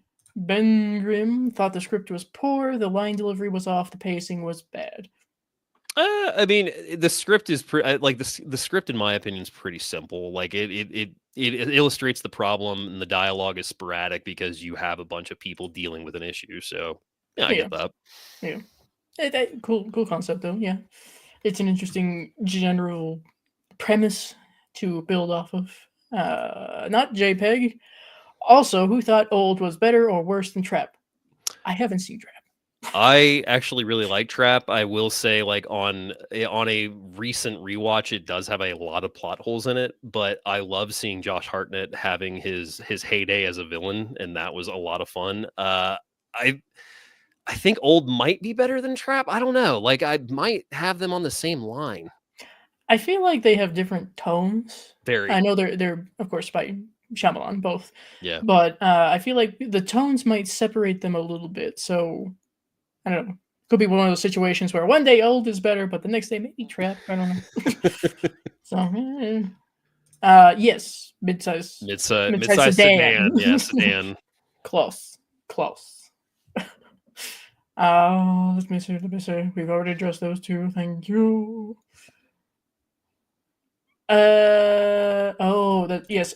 Side note: we did unfortunately lose Wings Hauser today. Yes. So in honor of that, not JPEG, favorite Wings Hauser film, if any at all. I have not seen a Wings Hauser film all the way through yet, so I'm gonna have to do that. I've only seen like bits and pieces from what Riff Tracks has covered. So yeah. One of my all-time favorites, and actually was the first movie I ever saw him in on the big screen, which was really cool because it was at a screening that my buddy used to host. He did a movie called Vice Squad, and Vice Squad, he plays a character called Ramrod, and he is a massive piece of shit, a great villain. He is very scary, and he is psychotic. Wings Hauser was an actor that really just was himself in most of the movies and brought that craziness to it. Vice Squad's one of my favorites. Second to that, I would probably say, oh boy, he's got a lot of good ones. The Carpenter's Wild, that's another one. I heard about that recently. I need to. That's you should probably cover that for the channel, because you probably won't believe half the things in that movie. Oh god. Well, this sounds like something I should do a commentary for. Oh no. It might, yeah. But yeah, Wings Hauser, he was just an absolute character. He's great in the Tales of the Hood movie as a dirty cop. He's really good in that. He was really good at villains. Seldom did he play like love interests, let alone good guys. But like his villain work is some of the best stuff by far. Okay, intriguing. I know there's at least one. I forget the title of it, but I'm sure someone will know. Where Wings Hauser is in it. There's also an actor who I recognized from The Midnight Hour, of all things. Okay. And there's zombies, essentially. They're zombies. They're like acidic zombies or something. Are you talking about Nightmare at Noon? Could be. Could be. Because there's acidic zombies in that. Okay. He also did Mutant, which is one. Oh, man, I'm trying to remember acidic zombies. That one should Well, stick they out. seem vaguely acidic. Maybe I'm getting it confused, but they could it was bad for you to be touched by said zombies because burning and That might be Nightmare at Noon. I can't remember that one. That's a wild one. it seems like it. He also did a really crazy vampire movie called Pale Blood. It features a performance by Agent Orange that like stops the movie dead, which is pretty hilarious. My God. But he plays an artist that is recreating like these death shots and whatnot. It's a weird movie. Huh. Well, we must delve more into the Hauser house of cinema. Things is in the We house. will do that. Sky, that's the thing about M. Night. His ideas are so creative, but his execution leaves a lot to be desired. Yeah. I hear mixed things. Yeah, like M. Night. I mean, everybody knows M. Night because of Sixth Sense. I mean, that was the groundbreaking movie with the twist and everything. And then you got The Village, you got Lady in the Water, The Happening. He definitely has a lot of great ideas, but yeah, they are a little half baked and everything. But I think he's gotten a little bit better, especially in these like last decade. I need to explore more of Shyamalan. We will get there. One thing at a time. Oh, not JPEG. Before I forget, as a 46-year-old young man who's 14 years in remission from blood cancer, just grateful, thankful for my second chance at life. Well, that's awesome, and I'm glad. Congrats. That's awesome. Yes, I'm very glad. That's nice to hear. Very good to hear. Nanette, I have to deal with my grandma right now, have dementia, but at this point, she hasn't forgotten who I am. Well, I'm glad to hear that. That's a positive. That is a positive. There's different kinds, I know, so it depends on the person, I guess. So they can become the exact opposite of who they were. Good days and bad days. Yeah, it's such a delicate issue because you really have to kind of watch somebody that in a sense fall apart, and some of them fall way more apart than anybody would want to happen. But it's just the idea is you just got to keep loving them, got to keep them in your heart, and try to be there for them as best you can, even if they don't recognize you. But the best thing that you can do in that situation is just be there for them in the best way. Yeah.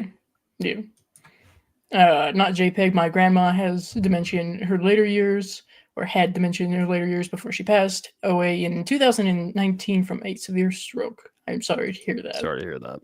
Yes. Marcy, I saw you had anniversary yesterday or day before. You're in a different time zone, so I wanted to be there, but had other commitments. It's fine. It's fine. Congrats on your anniversary. Yes, 11 years. Fuck. That's awesome. Yeah, we're still here. Right, we are trying. Anyway. Fred, scrolling through, bless you. If we don't address everything, I apologize, but you guys have a lot. Bless you. Appreciate it. Not JPEG. One thing that I never like about cinema in general is when innocent animals and children get killed off.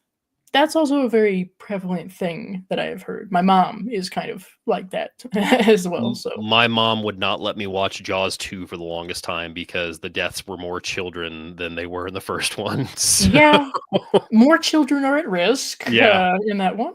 I like it's funny. Animals do definitely get me more than children. I will say, I hate to say, like, one of my all-time favorite deaths is the kid in the swimming pool in the movie Alligator, because that's just so insane. But everyone's childhood fear. I remember like the number one animal death that really bothered me, like when I was a young cinema goer, was have you ever seen Fear with Mark Wahlberg and Reese Witherspoon? I have heard of it. I've seen clips, but I haven't seen the whole thing through. So this is a mild spoiler, but not really a big one. When the climax happens at this house where they're basically breaking in at the end, and the way that shit starts going off is they call the dog out through the dog door, and then when the little boy comes with the dog whistle, he blows the dog whistle, and they slide the dog's severed head back through the dog door, and that really fucked with me. Fair. Yeah. Fair. Yeah. This is why we don't have dog doors. Marcy, I have both social and health anxiety. My social anxiety is getting better than it used to be, but my health anxiety is the worst of them, even though I have kind of balanced it, but it is kind of but it is a hell of thoughts in my head. Yeah. That's fair. Unfortunately, due to everything that I have dealt with, health anxiety was not an issue for me, but has become something of an Mhm. issue, which is real fun. But again, it's a support system. You're doing better with your social anxiety. I see you in the chats as well. I imagine that helps. You know, you're throwing your Danish humor around. Bless you. Bless you. My anxiety has been with me so long that I didn't know I had it for the longest time, and I just thought this is how people lived. Everybody else gets the sweats, right? Yeah. No? Okay. Everybody else, like when they talk to somebody, they worry if like they're being judged, like in the first like 5 minutes of meeting them, right? Yeah. That's everybody, right? Everybody feels like they might have a little bit of a heart attack at any given moment. No? No? Yeah. Okay. Oh, it's just me. Oh shit. It's fine. It's fine. Nanette, why do people hate The Happening so much? I think honestly, it's just because the movie itself became a joke from the Mark Mhm. Wahlberg meme of what? No. And Blame Mark Wahlberg. genuinely, I think people were just mad about the twist. I haven't seen The Happening in at least a decade, and I haven't really had much desire to go back. Yeah, we can. Unfortunately, the internet is a very good and also bad thing because it can take something that would be otherwise kind of Hmm. and run with it in a very meme-like fashion. So maybe that's why people might have, how shall we say, some preconceived notions about the film before they even watch it. Shyamalan just in general has a bad rap, and I mean, I think it's just because he's had those movies like The Village and Lady in the Water, and Mm. The Happening was like right towards the tail end of that first like spike and whatnot. So I think, unfortunately, he became like the Nickelback of horror in a sense for a little bit. He was easy to hate on because it just was the unfortunateness of the situation. Yeah, an unfortunate easy target. So Hmm. we bounce as a society, especially in horror. I think we bounce around Hmm. to a lot of different people. I should say, like Rob Zombie. Yeah, So yeah, or Robert Zombert. yes, poor man. Alas, anyway. Nanette again. And the reason I bring up The Happening, I see things that you're talking about old that are similar to the movie The Yeah. Happening, and they're both by M. Night Shyamalan. Right. Yeah, no, the correlation is there. Totally understand. It's fine. Any crazy situation that you put people in and they have to respond to. I think old has more of an isolation aspect to it than The Happening, because The Happening they're trying to go all over and figure out what's going on because it's widespread. But no, you're Mm, absolutely right that the group paranoia and the overzealousness of violence is prevalent in both. very much. Yeah, I think he plays a lot with just people freaking out, whether it's Yeah. isolated or a huge, Yeah. huge. Well, I mean, like Trap, for World. example, they do it. The whole movie takes place at a concert. Well, I don't want to say the whole movie. A large Most of portion it. of the movie takes place at a concert. Yeah, Yeah. and I mean that was like that's something that we can all associate with because we've all been to concerts, hopefully, and know like the space and whatnot. And if you have a serial killer inside a concert venue with you, be a pretty unsettling situation. It's a very crowded area. I don't think that would Hmm. be too good. No, It's fair. It's fair. Let's see. Oh, wait. I see. Hello. Hello, Gordon. Welcome. Good evening. I'm assuming it's still evening for you. I don't think you're that far away as far as time zone is concerned. Nanette, would you consider An American Werewolf in London being a bad horror comedy? Bad? I don't think so. I no, think it's good. no. That movie's perfect. I love American Werewolf in London, and I think I don't. This is that gray issue. It's like I don't know if you could necessarily call it a horror comedy because there absolutely are comedy elements throughout that, but like it's a very dark comedy, and Very, very the bleak. laughs are macabre AF. And no, I mean I wouldn't say bad in any regards to American Werewolf in London. That movie's damn near perfect. It's a very, very good film, regardless of whether or not it might be considered a horror comedy. I technically do, but that's me. Everybody has their A lot own. of people, yeah, a lot of people consider it Mm, horror comedy. okay, let's see. Not JPEG. Anybody have Buffy the Vampire Slayer episodes that deal with mental health? I think There's a there's quite a lot. few. Oh, there's a lot. Yeah. There's one that is, oh, I can't remember the title of the episode, but it's about a haunted house on Halloween that everybody's costume turns into like turns them into that thing. So anybody Mm. that's dressed in costume, their costume becomes a part of them. That's one. Hush, the one about where they lose their voices and everything and have to deal with trying to fight demons when they can't talk and everything. There's a lot of great ones in there. I bet, honestly, if you go on to Google, somebody's probably put together a really good list of mental health episodes for that Probably, show. probably, yeah. There's, I think, a lot, Oh, there's a a lot. lot. Yeah. Even when Bubby's mom died, Mm-hmm. yeah, almost everything after that, even because she's transitioning to kind of like what we were talking about, transitioning from being kid Kid. to full grown, have to take care of everybody, Yeah. adult. And R.I.P. Michelle Trachtenberg recently, too. Yes, yes. Also, unfortunately, the loss of Michelle Trachtenberg. Fuck! Anyway. Hey, 2025. What the fuck? Mm-hmm. You took her, but we still. Okay. Nanette, do you think Antichrist is a mental illness movie? I have not seen it. I've heard about it. It is definitely a mental illness movie. It deals largely with loss, and then also deals largely with infidelity in one's relationship and what that does to separate the people. When you're dealing with Lars von Trier in general, it's going to be a mental health discussion in some degree.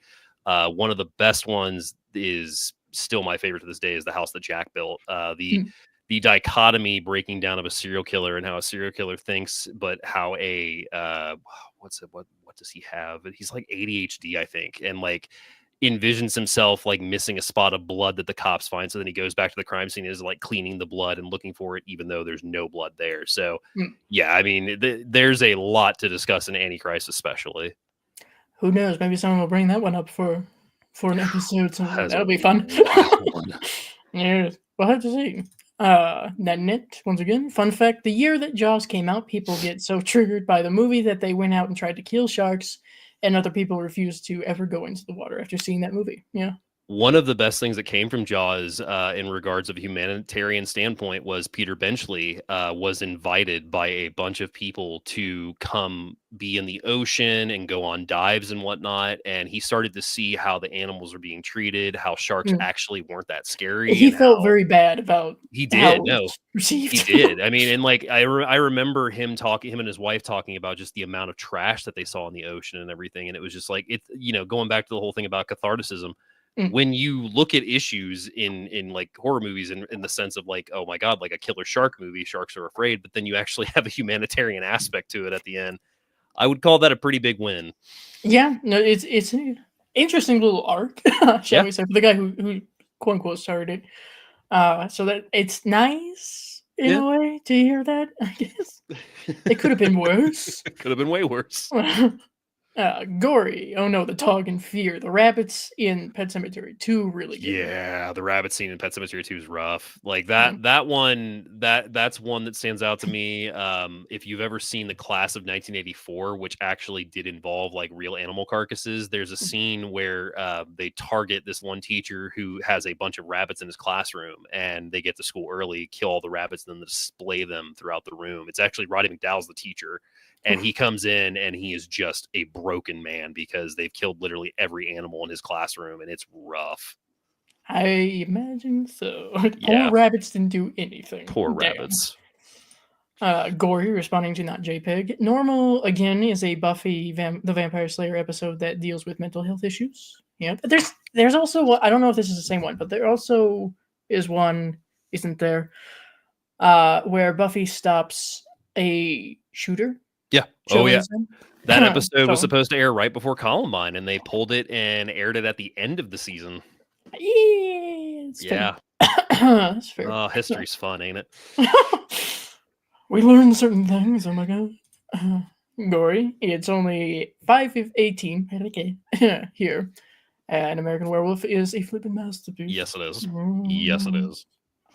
The episode you were thinking of is Fear Itself. Fear Itself, yes, because that has one of my favorite gags in it, where they accidentally summon the demon at the end, and the demon's like this big.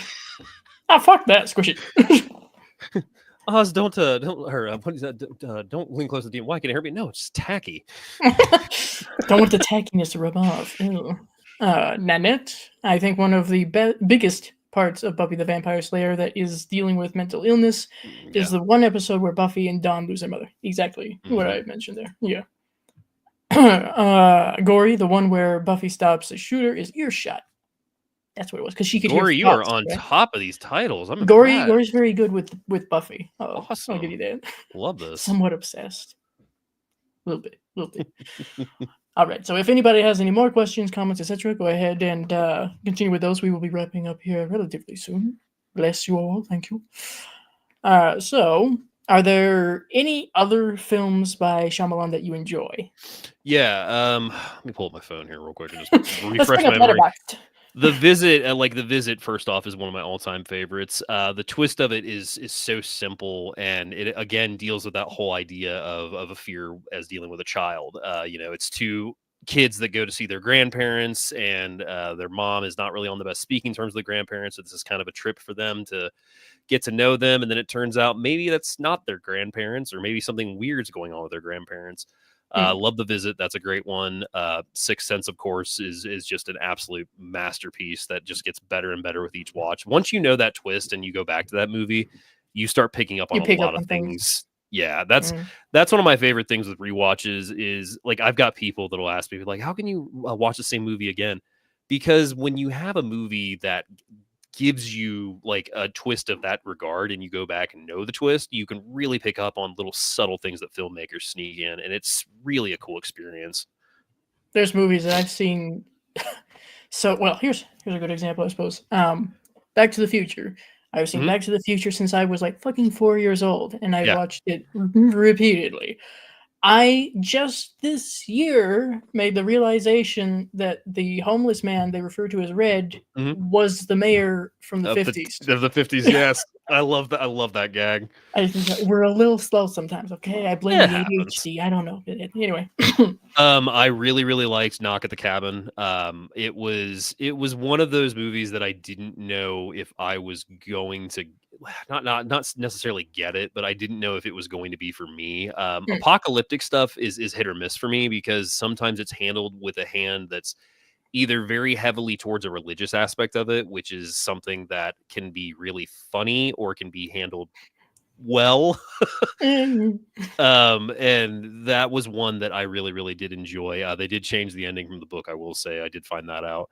I think absolutely though the one that really people need to not sleep on is the trilogy of Unbreakable, Split, and Glass. I think his superhero trilogy is underrated as fuck. I think that is a phenomenal trilogy that he put together that we didn't even know about until the movie started coming out and whatnot. mm. Split, especially James McAvoy doing 20 different personalities and James McAvoy convincing just doing you, everything. yeah, and convincing you that he was this personality is so terrifying. And I mean, it was a movie that not only dealt with the psychological horror of being faced with a stranger that you do not know who you're encountering when you speak to them, but then, the whole reveal of the beast and everything too is just out of its mind. So I would say if I had to pick like a top three, it would probably be Split, The Visit, and Sixth Sense. I mean, those three are definitely the path. I will say people should really give The Village another chance. I know it got shit on a lot when it came out for its reveal and whatnot, but actually going back and watching it recently, it's a really good movie. You can love or hate the twist for that matter, but The Village has a lot of great performances in it, and the overall story and design of it is just really mind blowing when you think about it. I think those are some solid picks. As someone who hasn't delved very much into Shyamalan, I think those are some pretty solid picks. Yes. Let's see. So, before we go through some of the remainder of the comments, as I said, if you want questions to be answered, now is the time. So, what would you like to say to anyone who is listening or watching who's dealing with something similar to what is depicted in this movie? Yeah. My best advice is as somebody who for the longest time thought that fighting the battle alone was the way to go about it, that I thought that my mental health was my problem, so therefore I didn't need to involve anybody. Your mental health is out of your control at a certain point. You do need help, and there's nothing wrong with asking for help and receiving help for that matter. It's one thing to take on the struggles alone that you have faced day to day, but it's a whole nother thing to do that and then more get introduced as you get older. So if you are in your early 20s or mid 20s, or age doesn't even really matter. If you're getting to a point where you feel like the world is too depressing, and that you really are just facing things day to day and having a struggle of getting up, make sure you try and take care of yourself. And that can be a regard of going to see somebody in an office. It can be better health. It can be telehealth. I luckily have a great mental health provider through my workplace. So, I mean, if you work for a place that hopefully has a program, look into the program. On top of that, I would say don't focus so much on the future, because the future is untold. You are the one that's controlling it. And the way that you control your future is what you do in the present. And you have to be present in the present. And that means, yes, you can absolutely dwell in the past and, figure out, things that didn't work and try to learn from those examples, but you can't live in the past. You have to stay in the present, because your present is how you dictate your future. But also, the present keeps you grounded to focus on what's actually happening now. You can worry days and days out about things that are going to happen or occur, or possibly occur for that matter. But if you are not taking care of yourself each day and focusing on it one day at a time, it's going to consume you, and it's not going to do it in a way that's going to be any easier if you put it off. So if there's anything that I can say from watching Old and talking about it tonight, it's just been that you're going to get old. You got to deal with that. And the best way to deal with it is making sure you have the help and the support system along the way to make that whole process easier. That would be my advice. I had heard from someone who made a very good point in relation to the concept of grappling one's own aging process is have people around you who are older than you. Mm-hmm. And I can't exactly tell you if they have to be really older or just a few years. That Wiser. can help. Yeah, wiser, and just so that you can look at them and go, okay, they're doing this, they're dealing with this, or they have this to impart now that they have experienced these years. It just helps. That way you're not looking at something fictional, seeing someone who's supposed to be your age from like fucking 50 years ago going, oh fuck.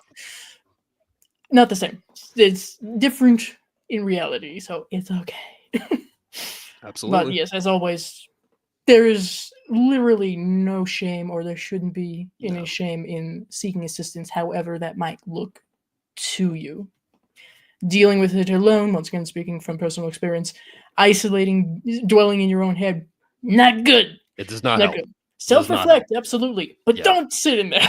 Yeah, you got to get out once in a while. Well, and be open to the fact that you are always going to have your check engine light. That's what I always tell people is, as a human being, you're always going to have your check engine light on. Mental health just doesn't get fixed. It's not like going to the doctor and getting, prescriptions to get over a flu and whatnot. Mental health is always going to be there, and you always have to keep an eye on it, and you always have to keep tabs on it, because you'll slip sometimes, and it's completely okay to slip. But where you go from that slip is where the issues can arise, or where you can find more remedy for it and everything. So you're always going to have your check engine light on, so you always need to check it. But if you get into that stasis of being okay with seeking out that help and also receiving that help, you're going to find that things get a lot easier. You're going to find that your brain is very, very mean sometimes, and you don't have to listen to everything it says, and therefore you can make your own way and get the help you need and figure out the best way to rebuild. And rebuilding is the best thing that anybody can do when they feel lost. Very much, yes. Your brain is lying to you, as they say. As another individual with anxiety, for instance, the way that I dealt with it in like late teens has far improved. Yeah.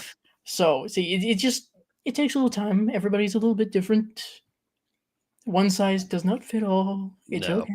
And you got to check your surroundings too, because your surroundings do impact a lot of that. And as somebody who is a prominent doom scroller sometimes when I shouldn't be, social media, your smartphone, some of that stuff can take a break sometimes, and you can put a good book in your hand, or put a movie in front of you, or go for a walk. Like, sometimes unplugging is the best way to check on yourself, because once you pull yourself out of that pool for a little bit and focus on you, you can see a bigger picture for yourself. Yeah. Doom scrolling is very easy now, unfortunately. So easy. Sometimes it is good to try to change your timeline, shall we say? Yeah. Adjust a little Adjust. bit. Adjust the friend circle, maybe. A little bit, yes. Yeah, try expanding a little bit. That's all right. It's okay. All right. So as we are wrapping up here, let us see some of the comments. All right. Some of the remaining comments, shall we say? Gory, the visit was great. Yes, I love the visit. Unbreakable, yes. Nanette did not like knock on the cabin at the cabin door. You know. It's definitely one that'll separate some people. It does some things where you're just kind of like, oh, okay, you went there. Yeah. Oh, all right. Corey did like it and liked the book better. Yeah. Okay. Nanette, I've only seen Unbreakable and I didn't like it the first time, but it was back when it first came out. Maybe I should go back and watch it now. It's a good precursor to Split, and Split is the best out of that trilogy, but Unbreakable definitely aged well. Okay. Gory, I love M. Night's passion. Even when the movies are not for me, his passion and creativity is evident. I can always appreciate when someone gives a shit about what they're doing, even if I'm like, hey, at least you had passion. Like, Tommy Wiseau, he had passion for the room. Passion for the room. And apparently so do other people. So, hey. If you haven't seen his movie Best Friends, Friends is actually like some of his best work with Greg. Like it's Best Friends Part 1 and 2 or Best Fiends. I can't remember how it is, but those movies are actually really worth a watch. I would have to investigate. Yes. Let's see. Going through. And then I can't afford to go to the best, and some people's regard as mental health. I go to the state-run facilities in my town, but for me, I have got a lot out of the doctor I am seeing last year was love hearing struggling. Didn't know what to do, and I went to mental health. Well, that's great. See, that's one little step like that can make a tremendous difference. Big difference. It'll seem, I'm sure, like this horrific weight on you just to try to get some sort of help, but little steps indeed. So even now, if you don't have the ability to go to someone or seek help, just little things for yourself. Something that I hear from people, especially who deal with depression, even if you just brush your teeth, even if you just comb your hair, change your clothes, literally the littlest thing you can do can have a big impact. And like that's one thing that I can also say too is just like going back to your surroundings. If you notice that like you're living in a little bit of a pigsty, do the littlest thing to pick it up, because what you see and what your brain takes in from that sometimes, again, is that whole thing of your brain being mean. So if your surrounding itself is not the cleanliest, sometimes that can really affect you too. Yeah. As they say, the space that you spend the most time in, if that's cluttered, your brain is cluttered. Your brain's cluttered. Yeah. But again, little things. Even picking up a pair of socks that should be in the dirty laundry bin. Little things. And cuddle the animals. Yeah. Cuddle all the animals. Oh, always. Yes. But, consensually. Don't grab a squirrel off the street. You know what I'm saying? Don't do that. Don't might do not that. turn out well. Squirrel might not like it. It's all right. Nanette, I definitely have to agree with you, David, and thank you for your words of encouragement. Yes. Happy to be here. Happy to give them to you. This is all we can try to do. We're not professionals, but these are just our own experiences. Experiences are what make you wiser, and if you have to go through the falls of them, then you got to go through the falls of them to learn. Yeah.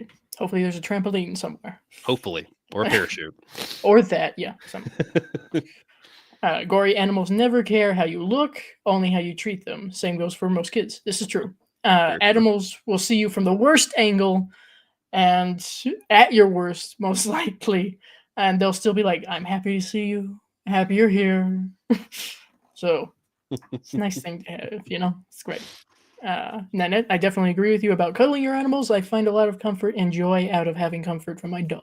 Yeah, animal companionship, it really goes a long way. I unfortunately had a breakup last year, and in doing so lost two of the cats that I was living with, and I've definitely noticed their absence. So I mean, if you are in a situation that you can have animal companionship, it really goes a long way.